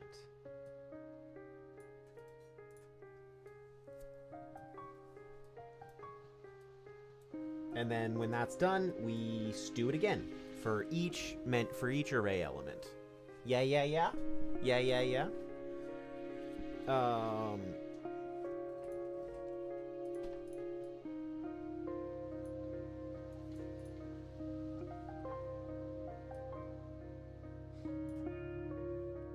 We then go into our builder menu item, go into our graph, say that we need to class settings, implement BPI builder menu item, set name and set buildable object.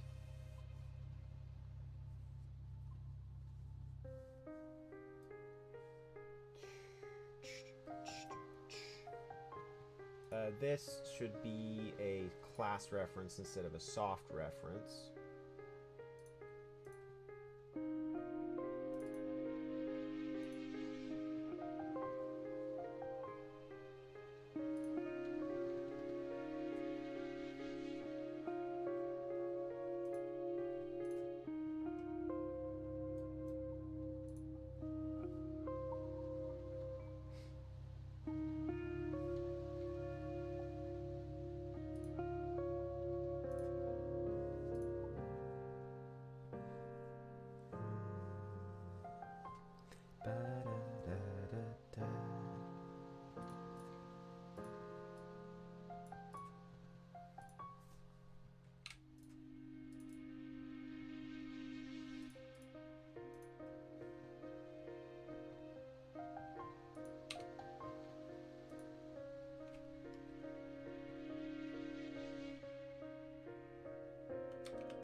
Why are we in read-only mode? Why?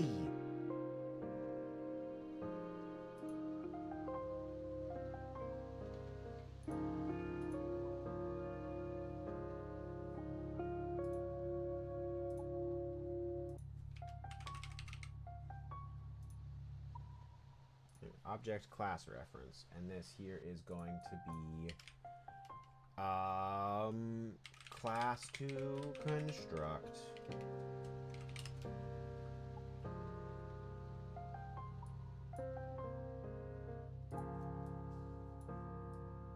Bap, bap.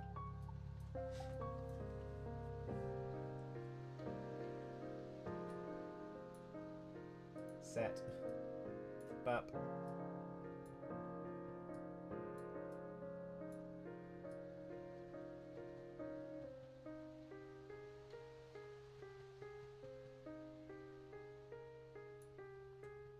I didn't say actor, I said object.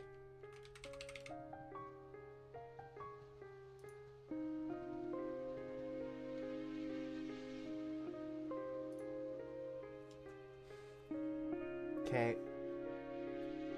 Ah.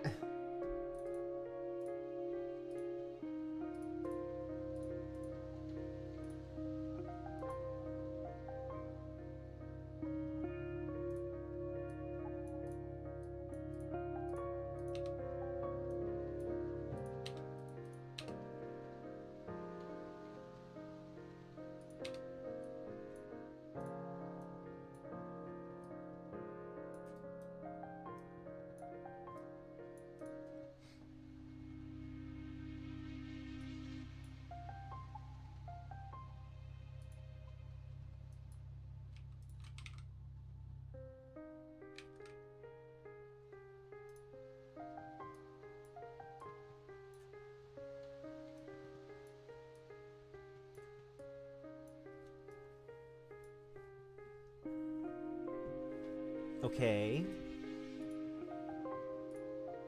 Pile save. Grid menu item.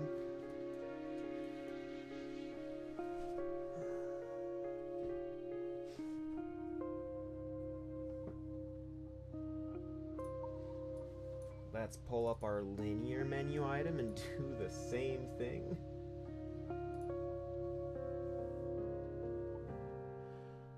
Class settings, implements. This one would be builder UI.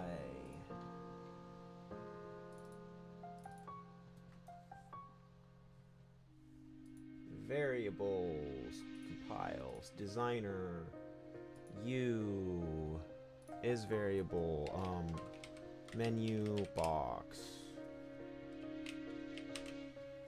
graph. File, save. Menu box, get menu box. Clear children.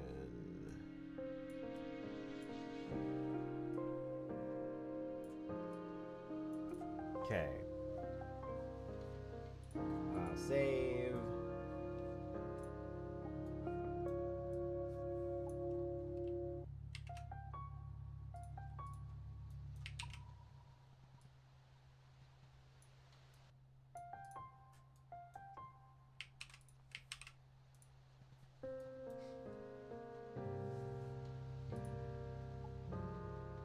Oh yes, you need a new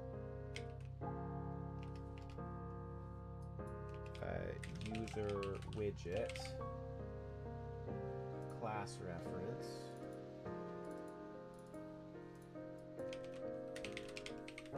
button type.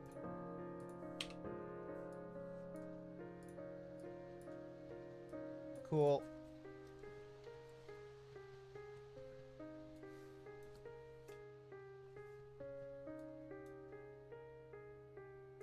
Can I just... No. It needs to be a user widget, and it needs to be that. So this is fine.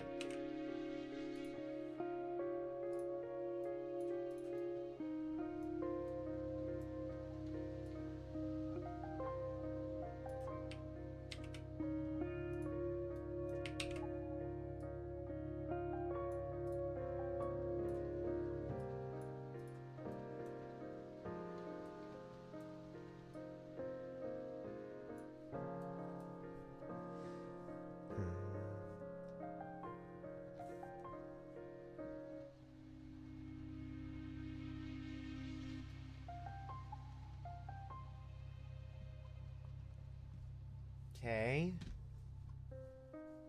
Compile.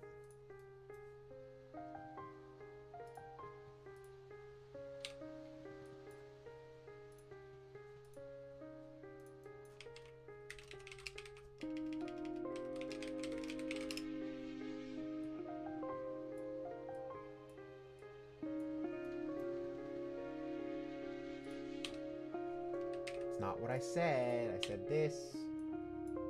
Get up.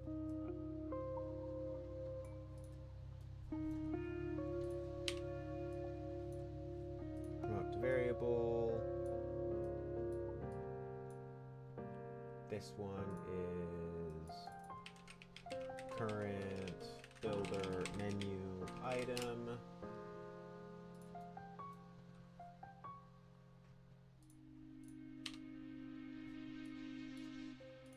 Get there. Not wrap box now. Menu box. Not current menu item. Current menu item.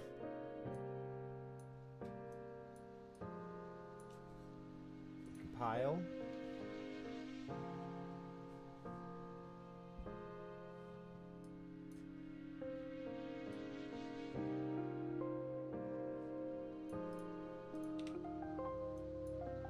Add child to horizontal box.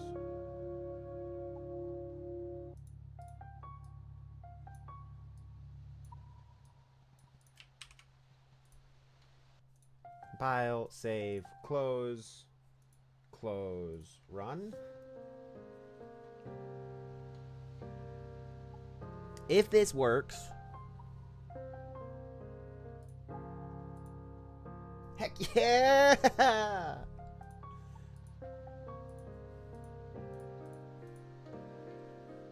So now I should be able to pop into here, select you, go to your buildable unit list.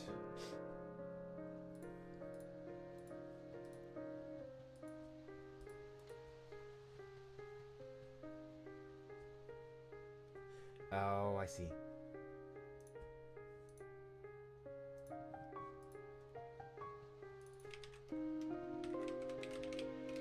Blueprint read write. Blueprint read write. Yeah. Will this be happy, or will I need to... will it cause me to crash?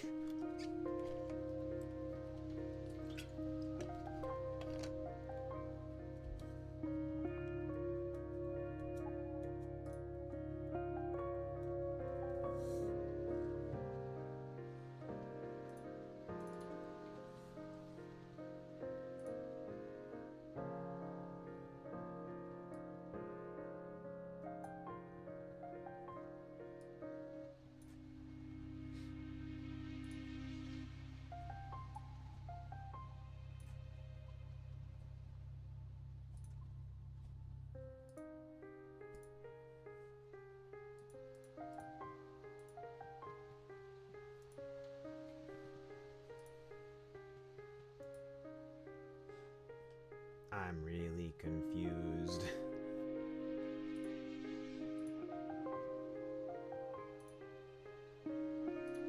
I probably just didn't. Nah.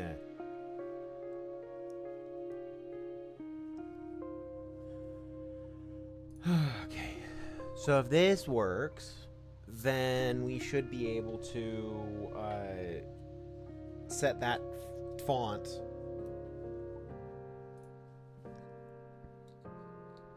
Or set the text during runtime, because that should be modifiable.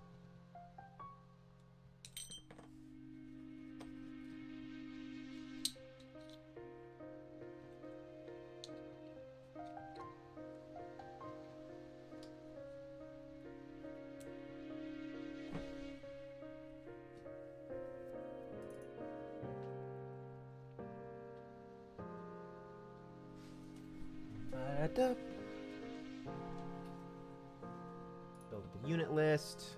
Why? Why are there 0 members? Why?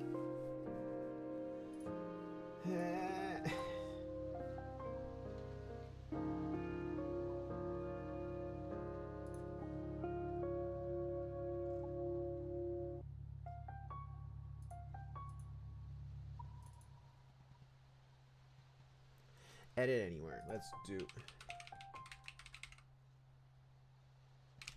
I see.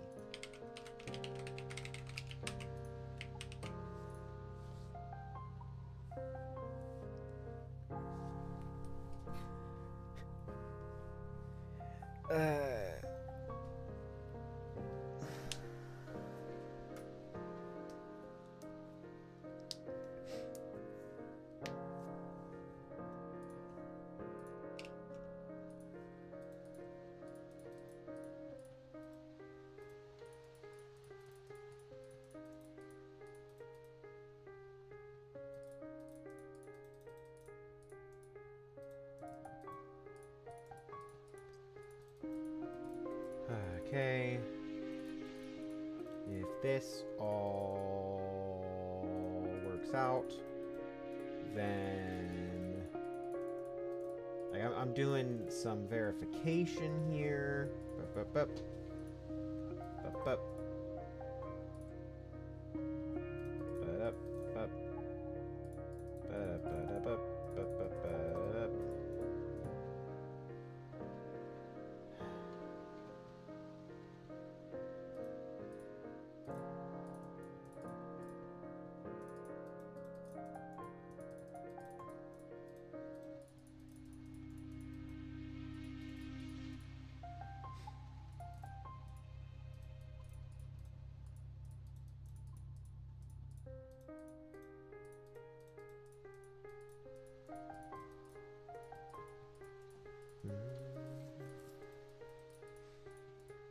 Why? Why? Okay, fine. Now.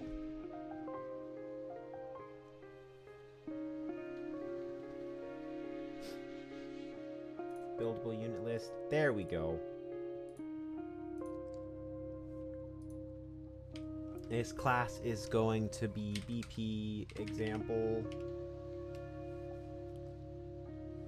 unit, and this name is going to be test1, and we're going to duplicate and duplicate, and you're going to be test2 and test3. Compile, save, close, run. Hey, look at that! Look at that! We just... That UI is data-driven. Look at it, guys!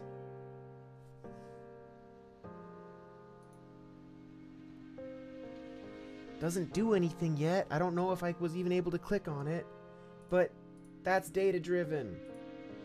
We have work we need to do to clean this up, but it's data-driven. Woo! Okay. And it works here too? It works there too. Let me do one thing real quick. Works here, doesn't pop up there. That's what I expected. I thought it's good.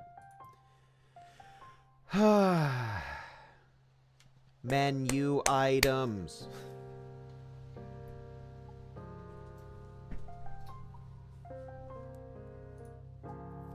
Okay. SCD R tab, yeah.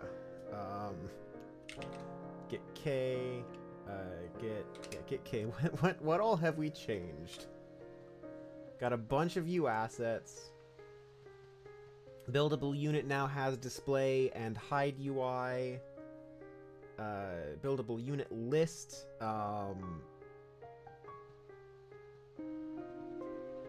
I don't need that. Those comments can go away because we've done that. The only thing that's missing is a way to come back from the UI all the way to the place that it needs to get to, but we'll work on that next.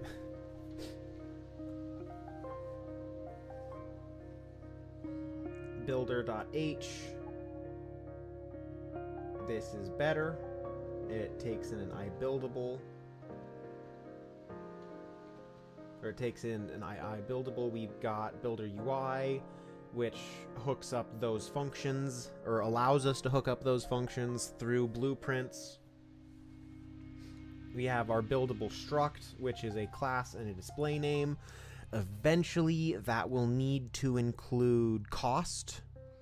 But we're not there yet. We don't have an economy system yet. F-selected now supports our builders.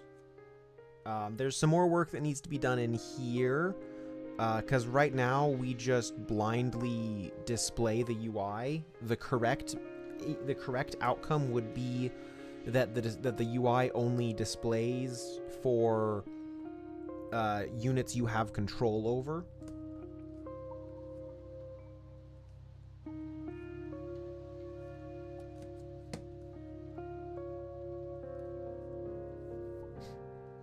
We have the UI manager, which has our methods for getting components,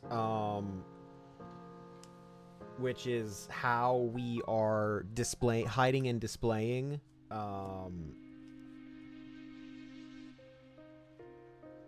And we have the other two parts of that, which allow us to get it by name. So we can get it by name, we can get it by type, if the type is a C++ type, and we can get it by interface if it just implements an interface. So I'm happy with that. Has UI manager, super simple, little structure or little interface. We're gonna have a lot of these that just allow us to get that piece of information so that we can do something without needing to know anything more than that the player state implements the UI manager, or implements something that says it provides a UI manager.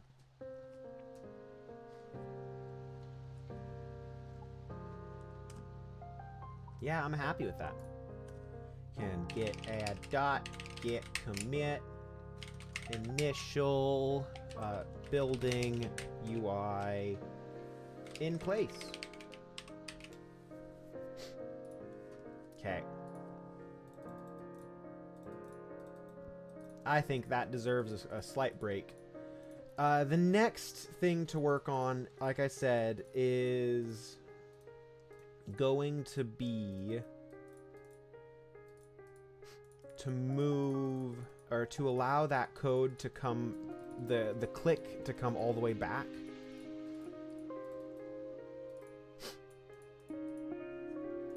That shouldn't be a ton of work, I don't think. Click, click. We've already hooked information up going all the way one direction, so we just need to hook up event listeners.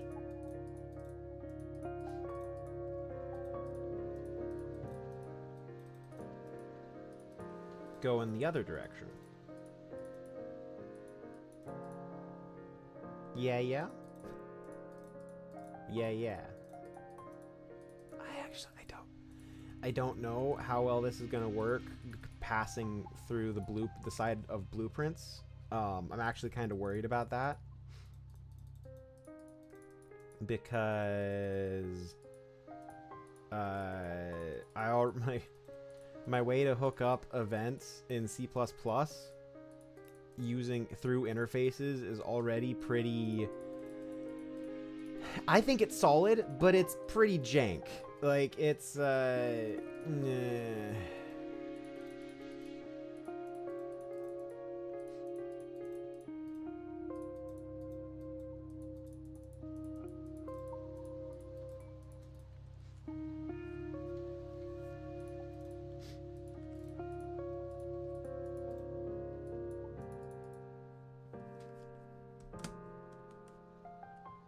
one of those two, which solves that. That probably solves this whole corner then. Yep.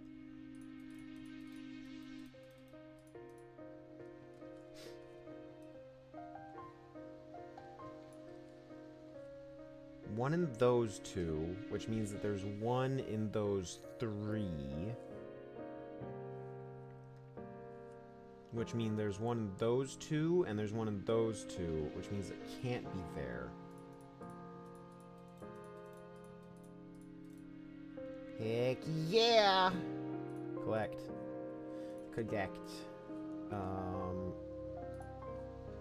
Expert game. This one has guessing.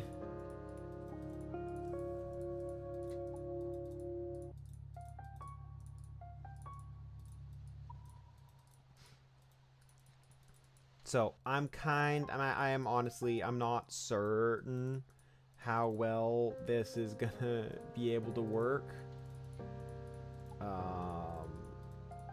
Needing to, especially because I'm trying to do everything in a way that this is dynamic, that this is easily replaceable. So, you know, we're always using interfaces to talk between classes, never explicit class names.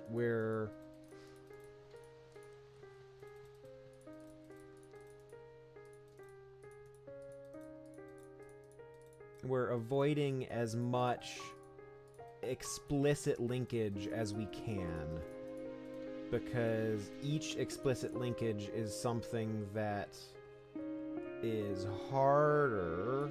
One there, not there. One in those two, which means three there, which... Yeah, each explicit linkage makes it harder for us to have this code be reworked. Like, if someone wants to write their own UI, which I highly recommend you do.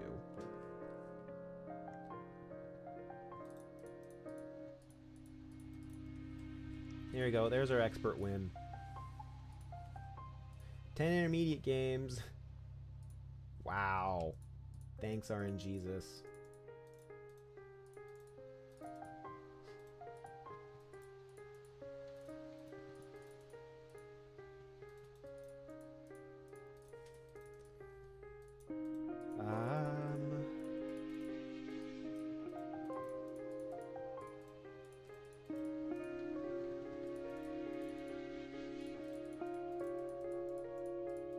How many of these 10 can I get in a row? If I can get all 10 in a row, I'll shoot for 15 right now.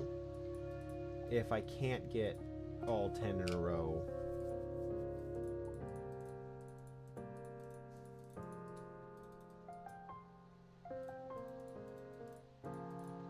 okay, this is about we're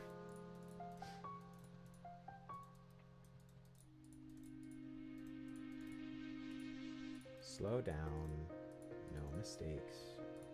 Let's only lose to 50-50s.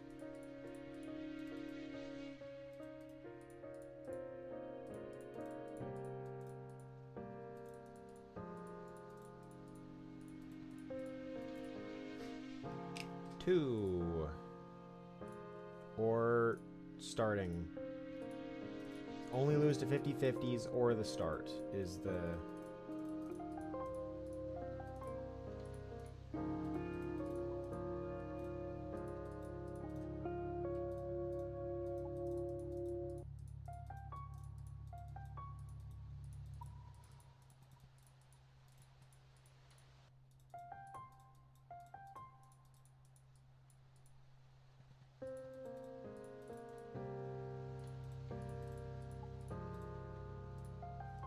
3.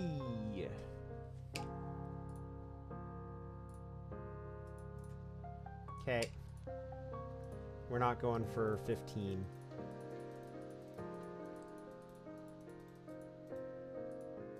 But we did get that 50-50.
Actually feel pretty good about what I've got done already today. That's I knew I wasn't far from done when I got there yesterday, to the point that I'd gotten. But I also was not confident. I'd spent a very long time yesterday humming and hawing over structure and just code design. 50-50. Oh baby, that's 2 50-50s that we got in this, that we've succeeded in our current win streak. Assuming we beat this one, we win this match, of course. But usually there's not more than one 50-50 in a... Oh, that's 4.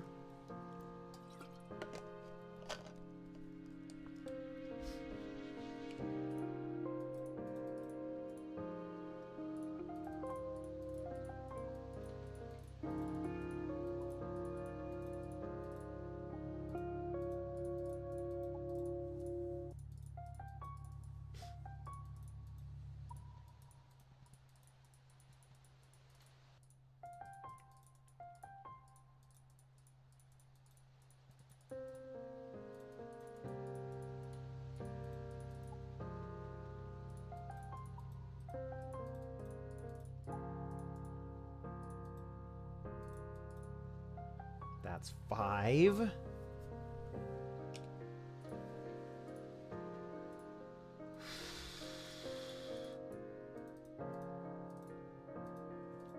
I lied. We are going to go for the 15 if we get all 7 of these in a row.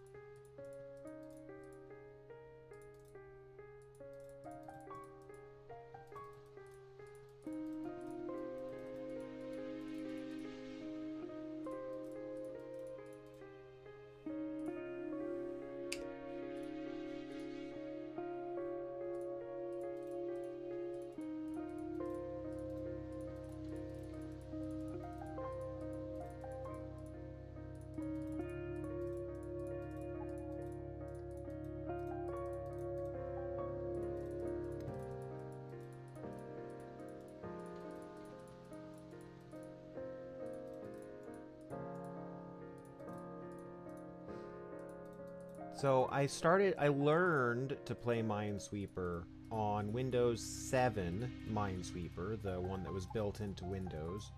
That was when I started getting really fast and rather consistent. Okay, Okay, we're trying this 15 in a row. But what I learned later, this should be 8 in a row. What I learned later was that that Minesweeper is easier than what Minesweeper is theoretically supposed to be, because one of the things that it does is it guarantees that you will open into a open area, like into one of these. It guarantees you will click on a 0 for your first click, effectively, which really changes the structure of the game. 8.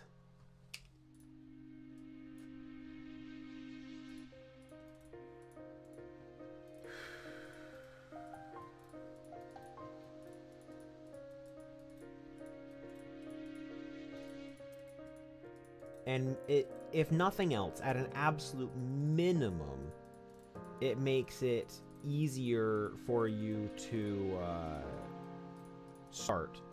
But usually it does more than that.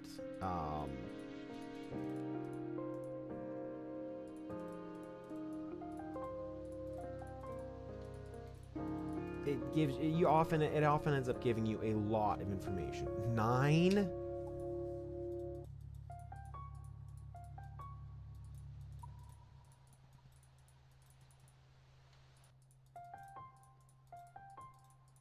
But, like, one of the things you'll notice that most of these don't have 50-50s. Some of these have starts where I'm having to guess. But there's if I get past the start, there's not a 50-50 to screw me over, to mess me up at the end of the game. Many times. 10.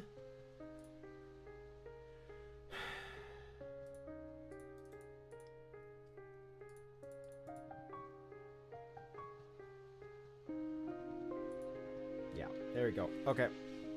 There goes our streak. We got 10. Let's do 4 more PvP matches, finish up our daily quest.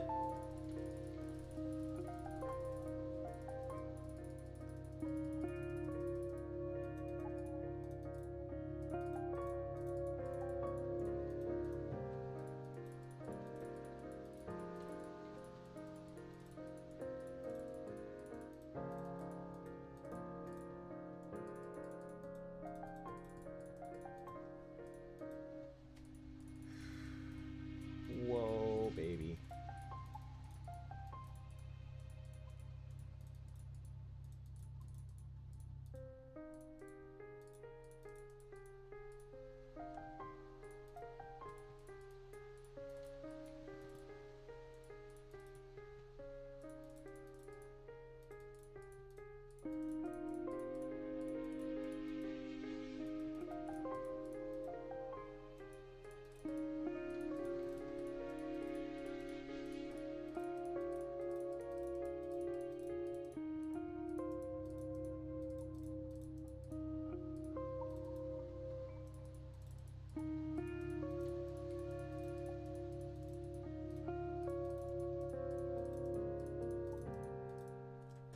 GG.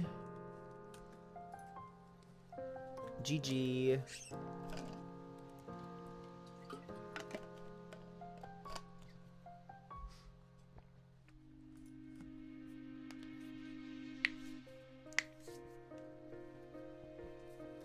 That's 1. Black Moon. Good luck, have fun. Gullhoof.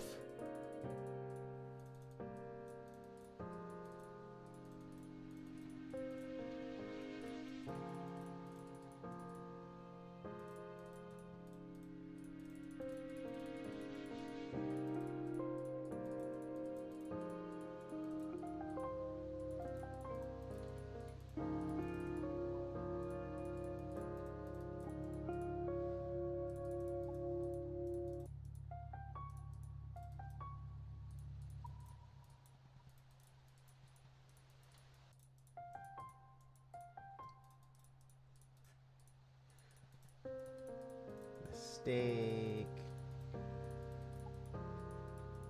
on his part. Their part.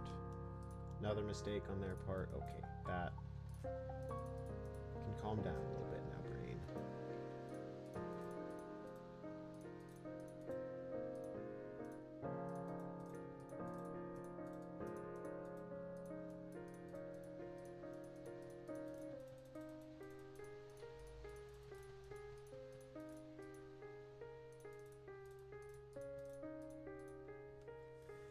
GG, Black Moon. GG.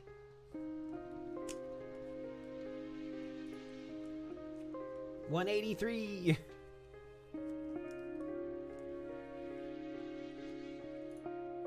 I'm in the top 4,400 versus Yellow Dahlia.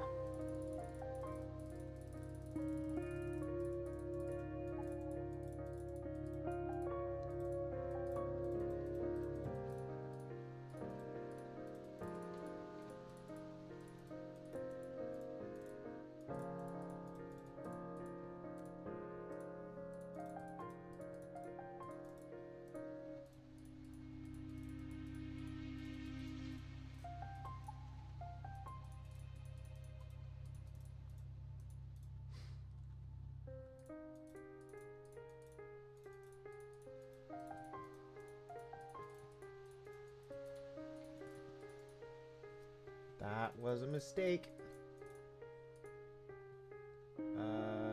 What? 1, 2, 3. Okay, yeah.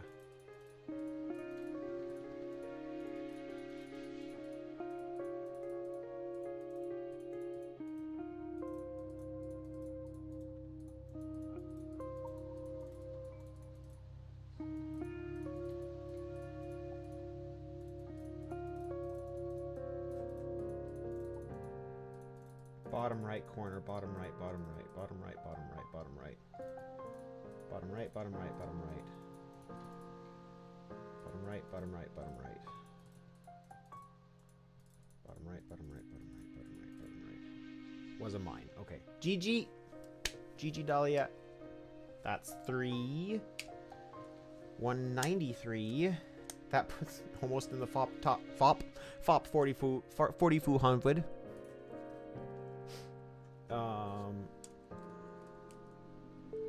Last one of the day, Franz. Goalhuff.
GG. GG, Franz. 202, we're now silver. Haha. We made it up. We ranked up.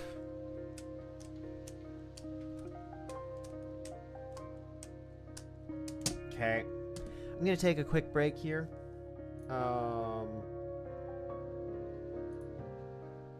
Yeah, gonna take a quick break here. We can clean this up. All of that up.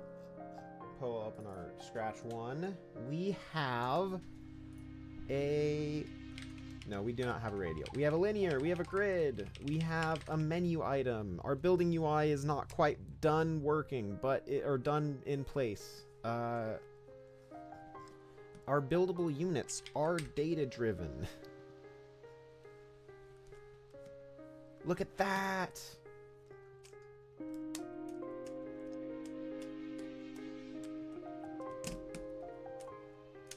Okay. I will be right back now that we've checked off a bunch of things from our to check things off from list. Enjoy the music.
Okay, I'm back. Let's do some research to figuring out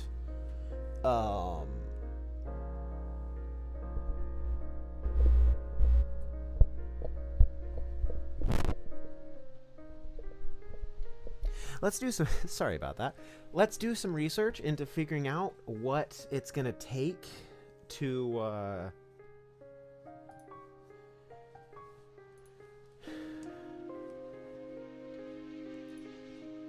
yeah, what it's gonna take to figure out Unreal,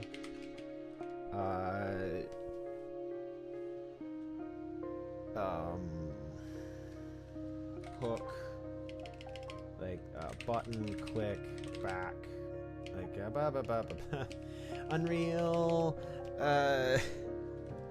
what's the Google Foo.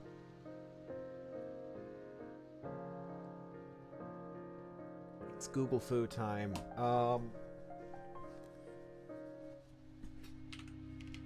Callback from Blueprint to C++.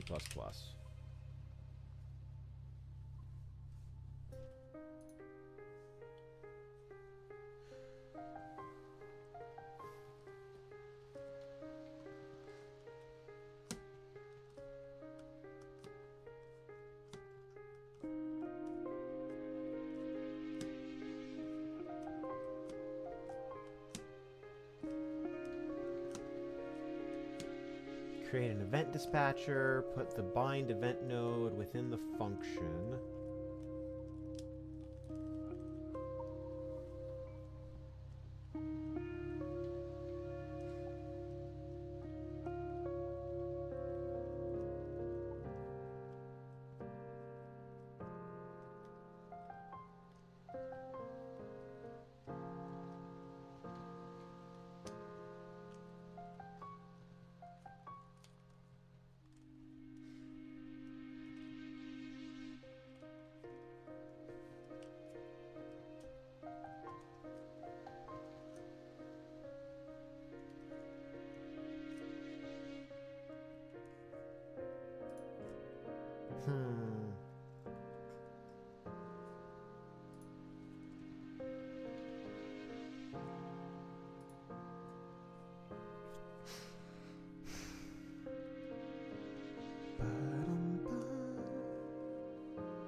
I'm leaning towards calling stream a little bit.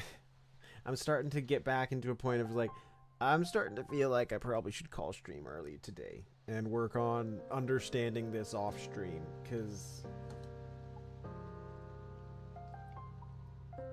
this feels like it's gonna be slow. This is like slow for me to figure out.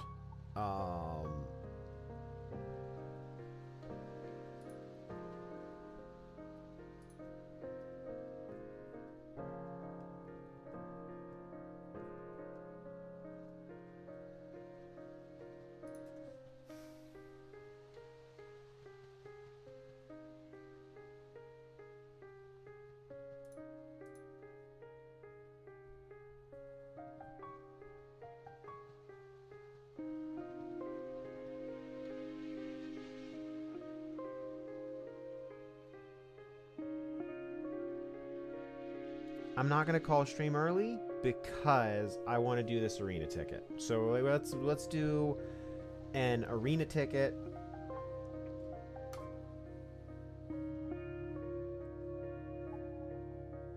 Yeah.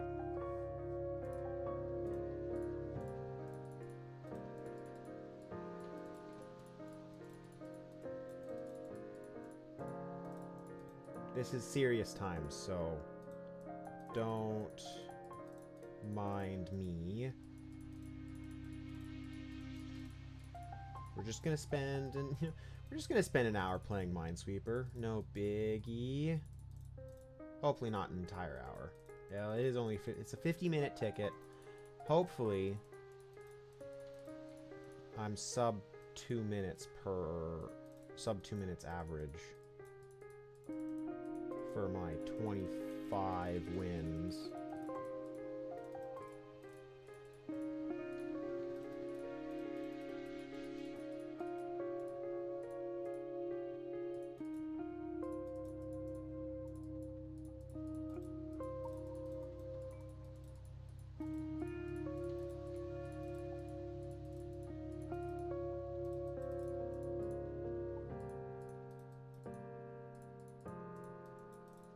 That's 1 minute.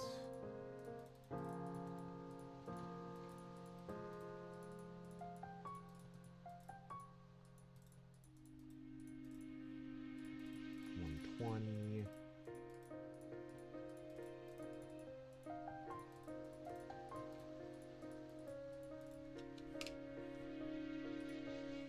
So plus 2 minutes already.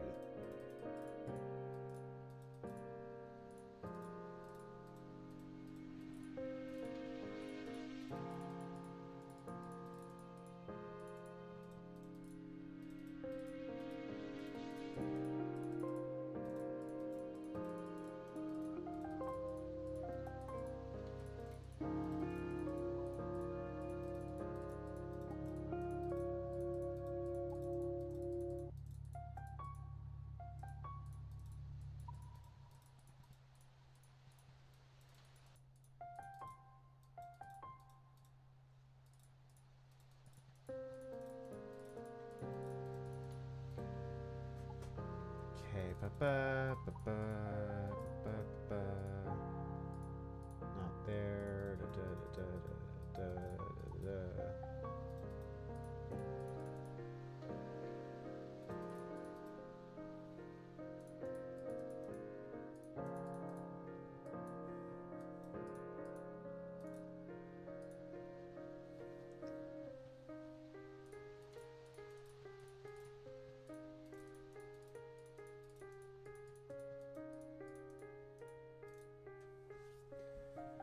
Okay.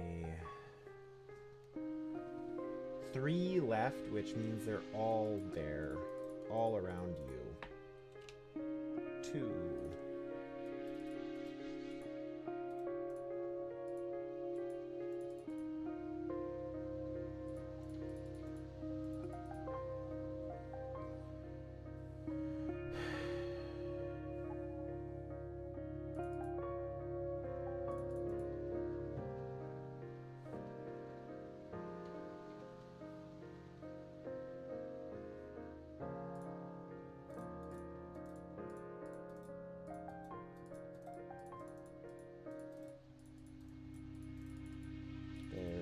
go.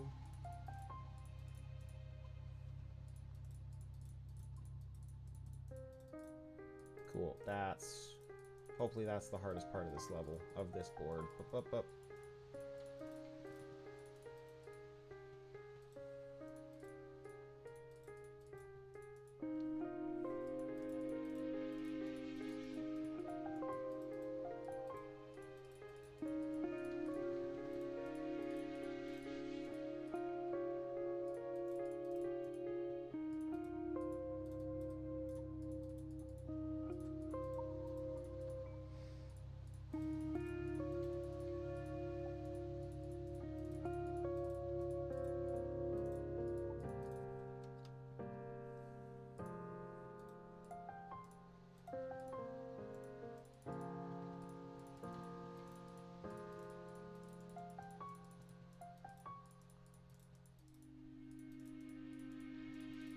One of the things I'm not great at in terms of Minesweeper speed is that my brain gets caught on certain parts of the board, even if I probably could get more information about that section faster by coming from a different direction.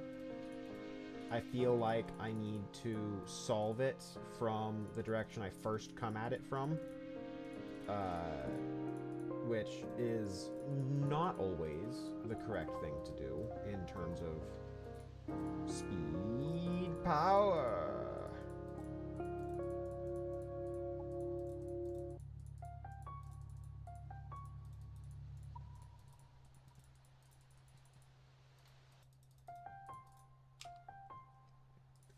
That's 5. That might actually just be 4. That's probably just 4.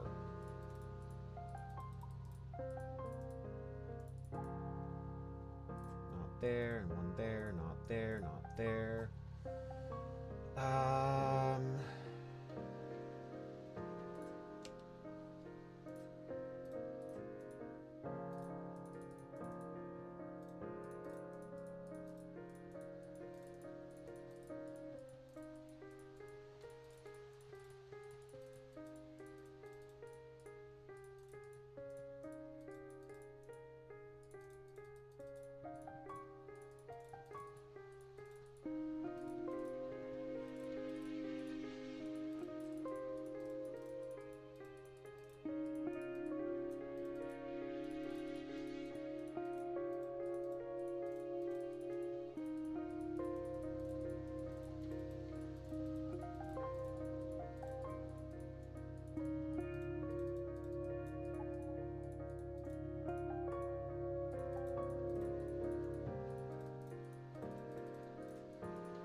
Heck yeah.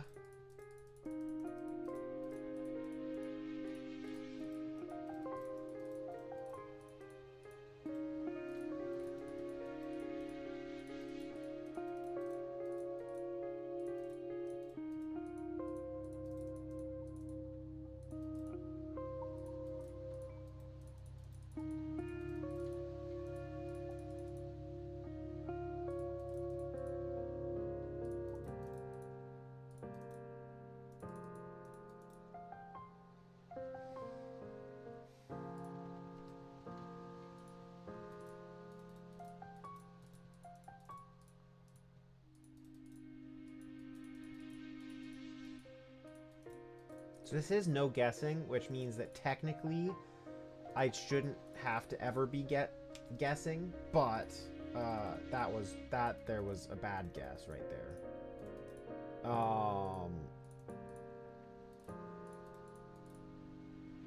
I am not consistently good enough to with my reading with my board reading skills to be able to win no guess without guessing,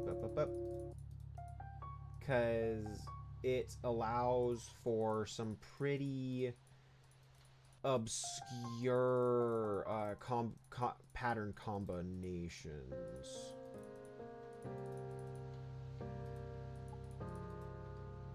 And my built-up pattern recognition is largely about the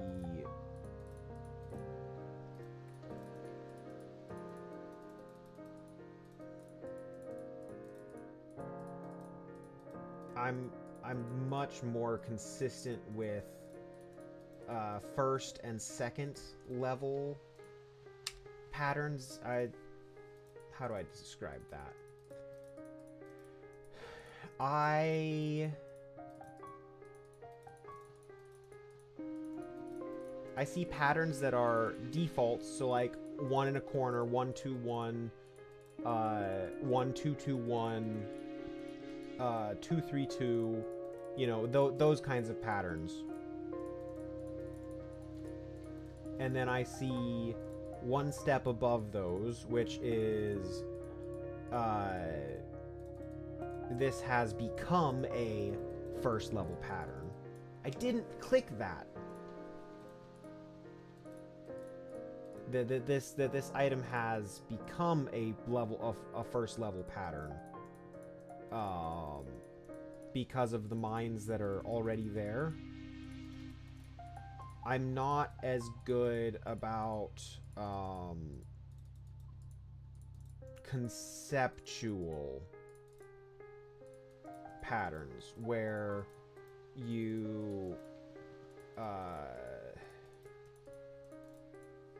you'll see it sometimes where I'm like, oh, this will have a mine in one of these two spots, therefore the fact that there is 100% a mine here, even though I don't know which spot has the mine yet, I can say that the one adjacent to both of those spots is definitely solved, and every other location can surrounding that one can now be opened up.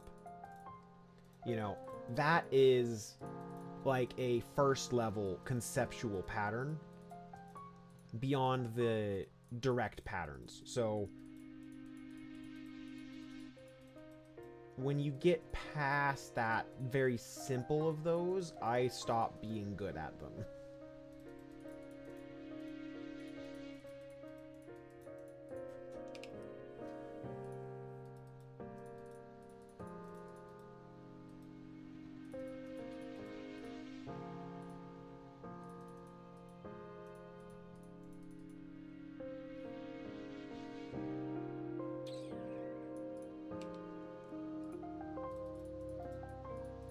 I wasn't liking that start anyway, and taking the blast doesn't hurt me in any way except for losing the time I've already spent on the current board. And if I'm not feeling like I'm gonna be fast at the current board, I might as well take the blast, or I might as well make a guess that will make the current board fast, or take the blast.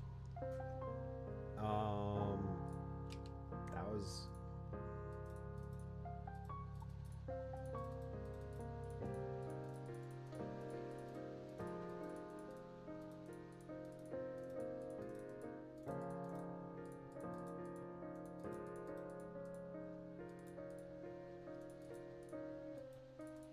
now we're losing time.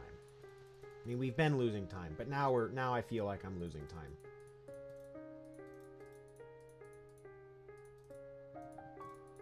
We're not behind yet.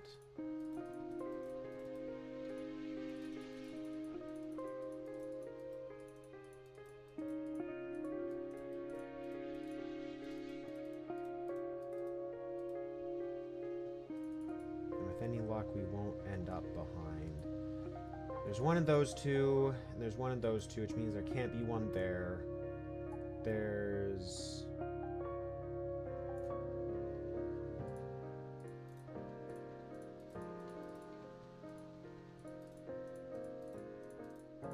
No, I didn't mean to click that. Now we're really losing time.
There we go.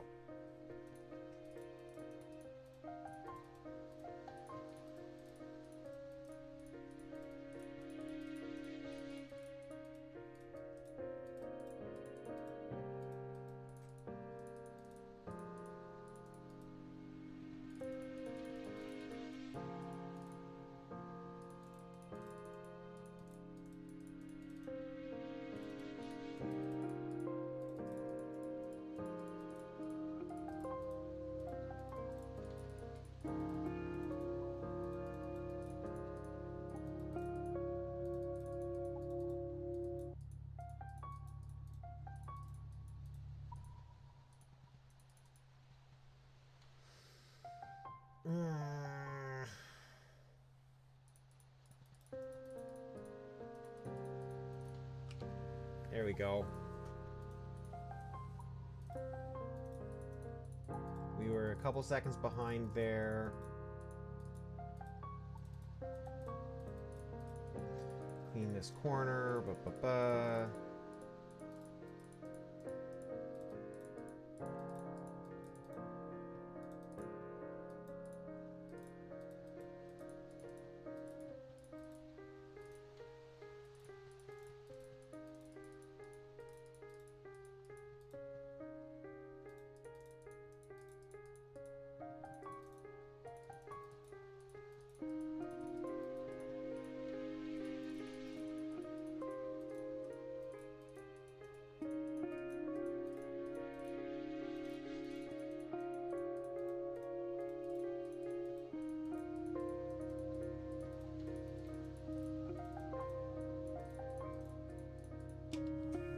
Cool.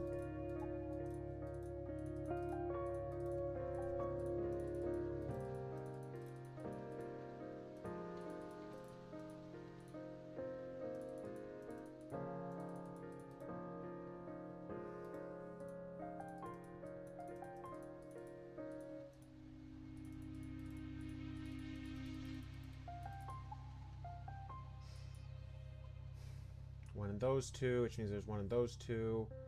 There's one in those two, which means there's nothing there, which means there's that, and that's all solved. Click, click, da.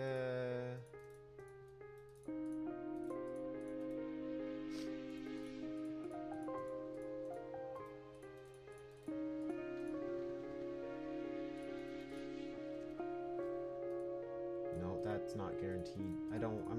I'm confused. Nope, that's why. That's why. There,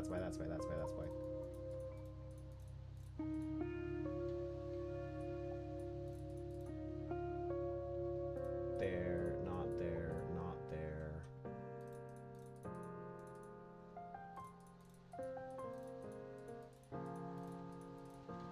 All of that, cool. Ba-ba-ba-ba-ba-ba-ba.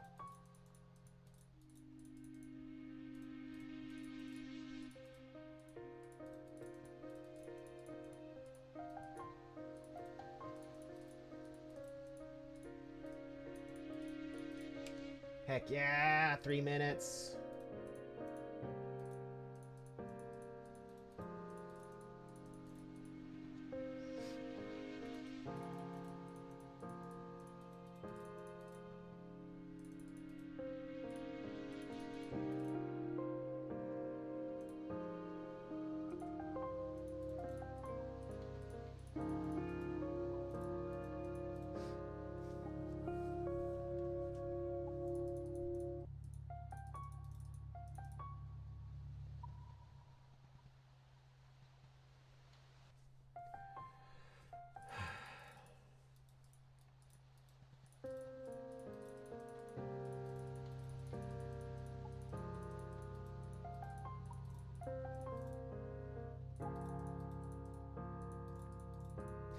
Gotta go.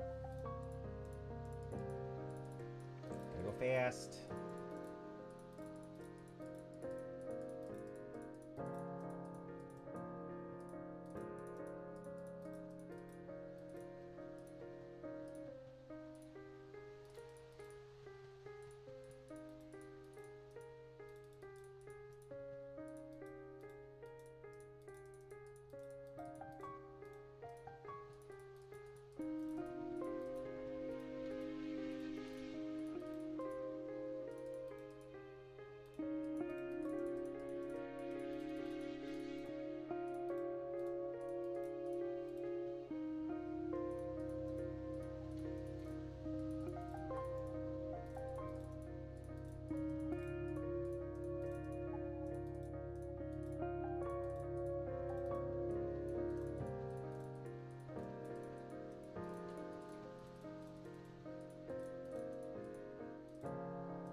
Lost some time, but we're doing just fine.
That's we're more than halfway done.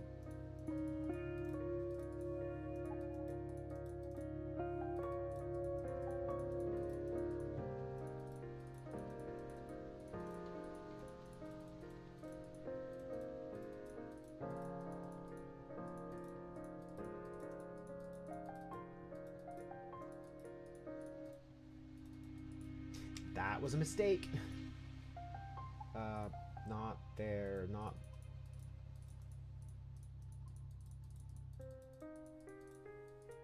I honestly couldn't tell you if that was knowledge or a guess, because sometimes my instincts tell me something, and I don't know if it's me telling myself I don't think there's something there, or if it's I know there's nothing there. And often, and I just can't explain why I know there's nothing there.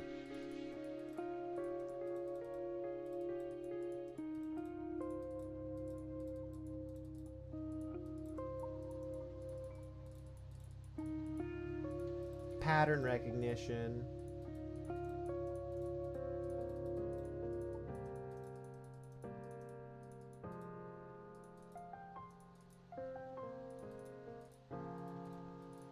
It's a fun thing that our brains are trained to be, are designed to do really well. In a lot of ways, too well.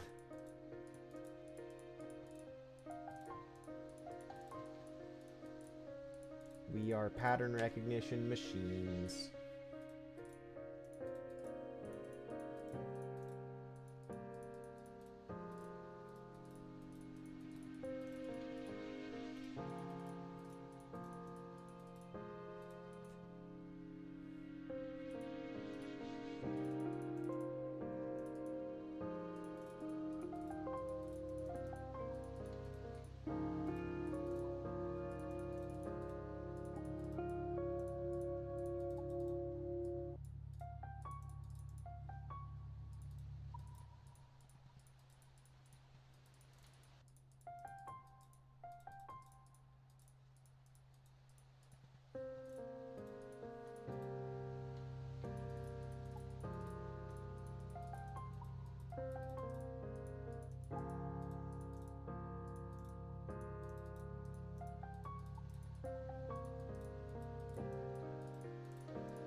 Well, that's fun. Doop, doop.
There we go.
Apparently messed up. Click.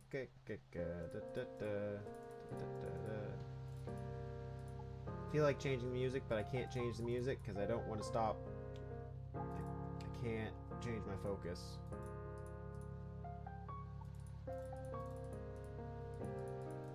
There we go. This feels better.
Seven more.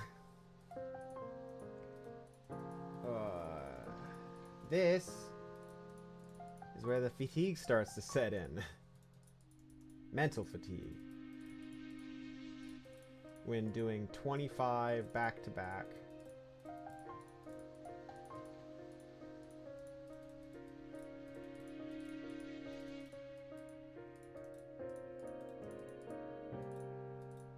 All of them with the goal of fast.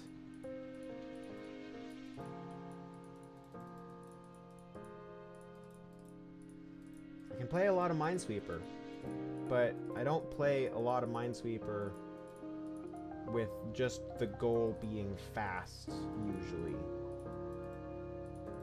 You know, I usually change my mental goal between, like, every dozen at most games.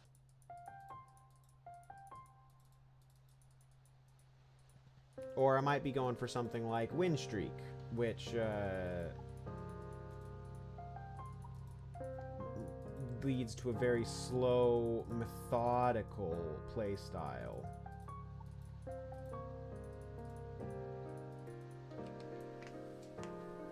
Six more or so, I think. I don't remember. I know there's a number at the top, but I don't remember if that number is talking about the number, which game I'm currently playing out of the 25, or how many I've completed out of the 25. I think it's the game I'm playing, which means that I will have to play 25 out of 25.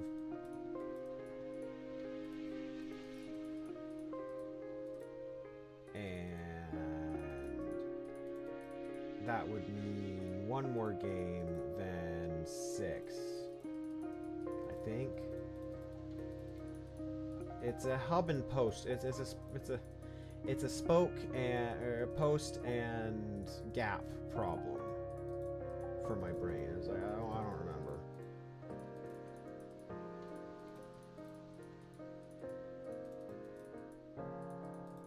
I don't really like. I kind of try avoid 1, 2, 3, 4, 5. Looking up there if I can anyway. 1, 2, 1 there. Not one there. 1 in those two. 1 in those two. Not one there.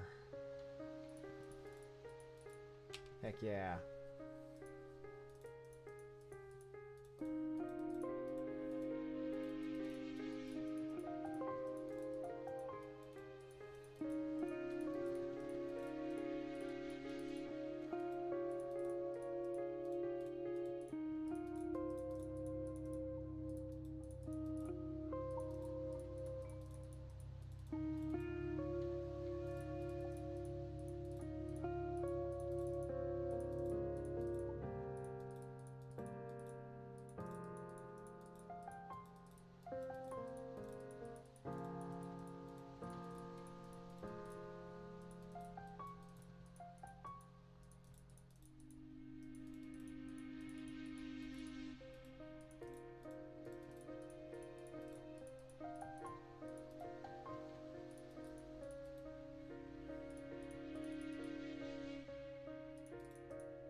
One in those two, which means that there's 1 in those 3, which means there's 1 in those 2, which opens that up.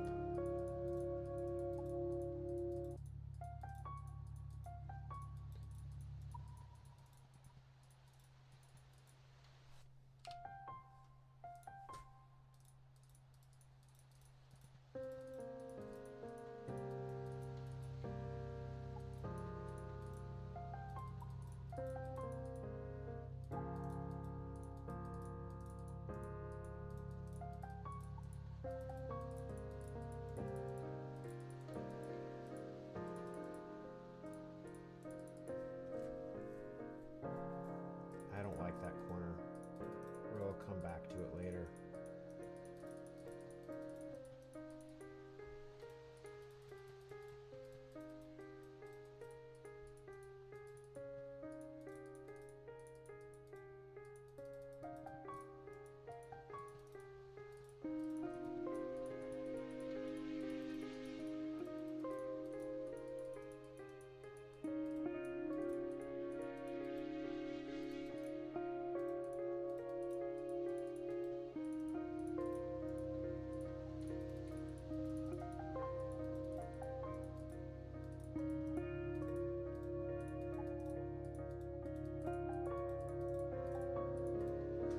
Okay, there's 8. So there's 1 in those 2.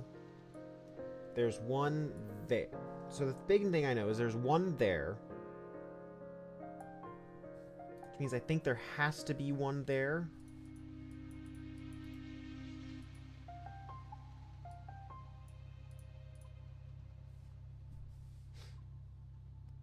One in those 2, 1 in those 2, which means there can't be 1 there.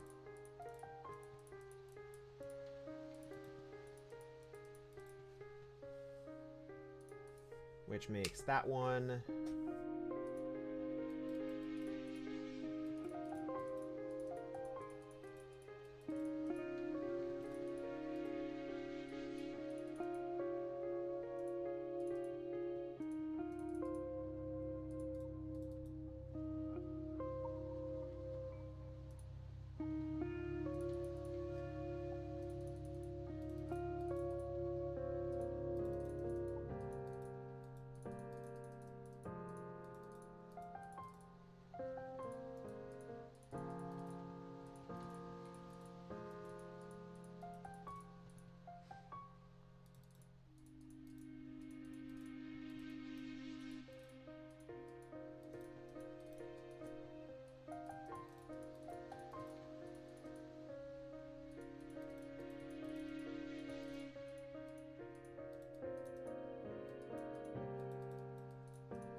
One in those two.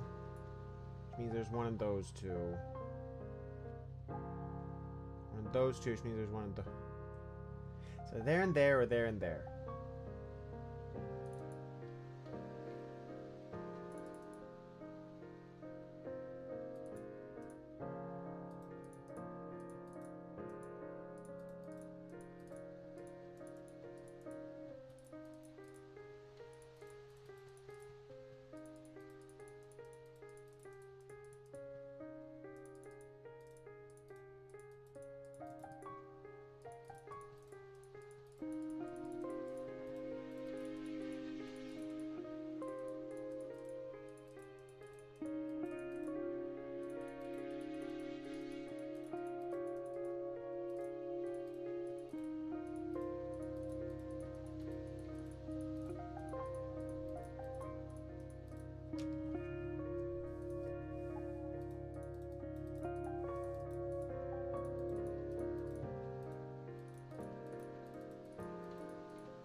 One more. And I have 7 whole minutes to do it. But let's just get it done.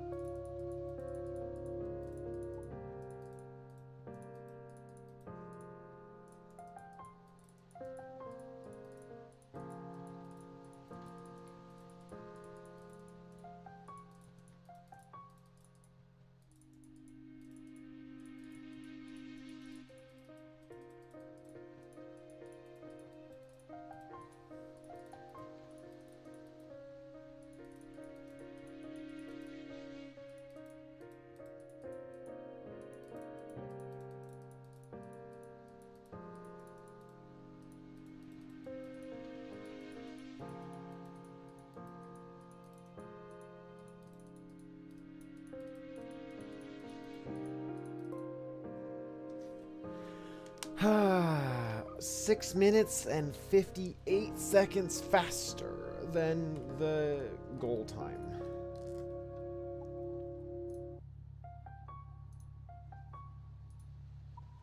That bumps me up to bumps me up a couple spots.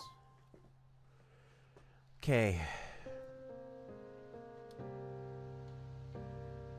I'd like to thank you for watching. I will be working on this. I'll be working on this kind of stuff this afternoon, and tomorrow we should have a working UI. We should have a working builder UI that can build the unit.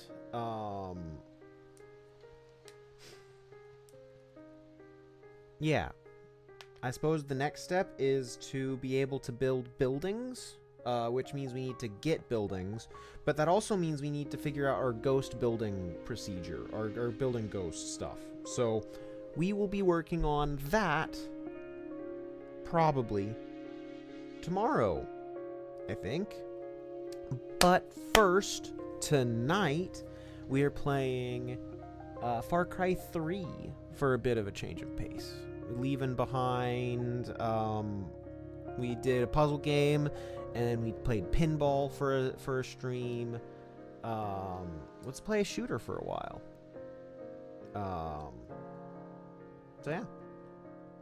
Thank you for watching, and have a great rest of your day, and I hope to see you next time. Bye-bye.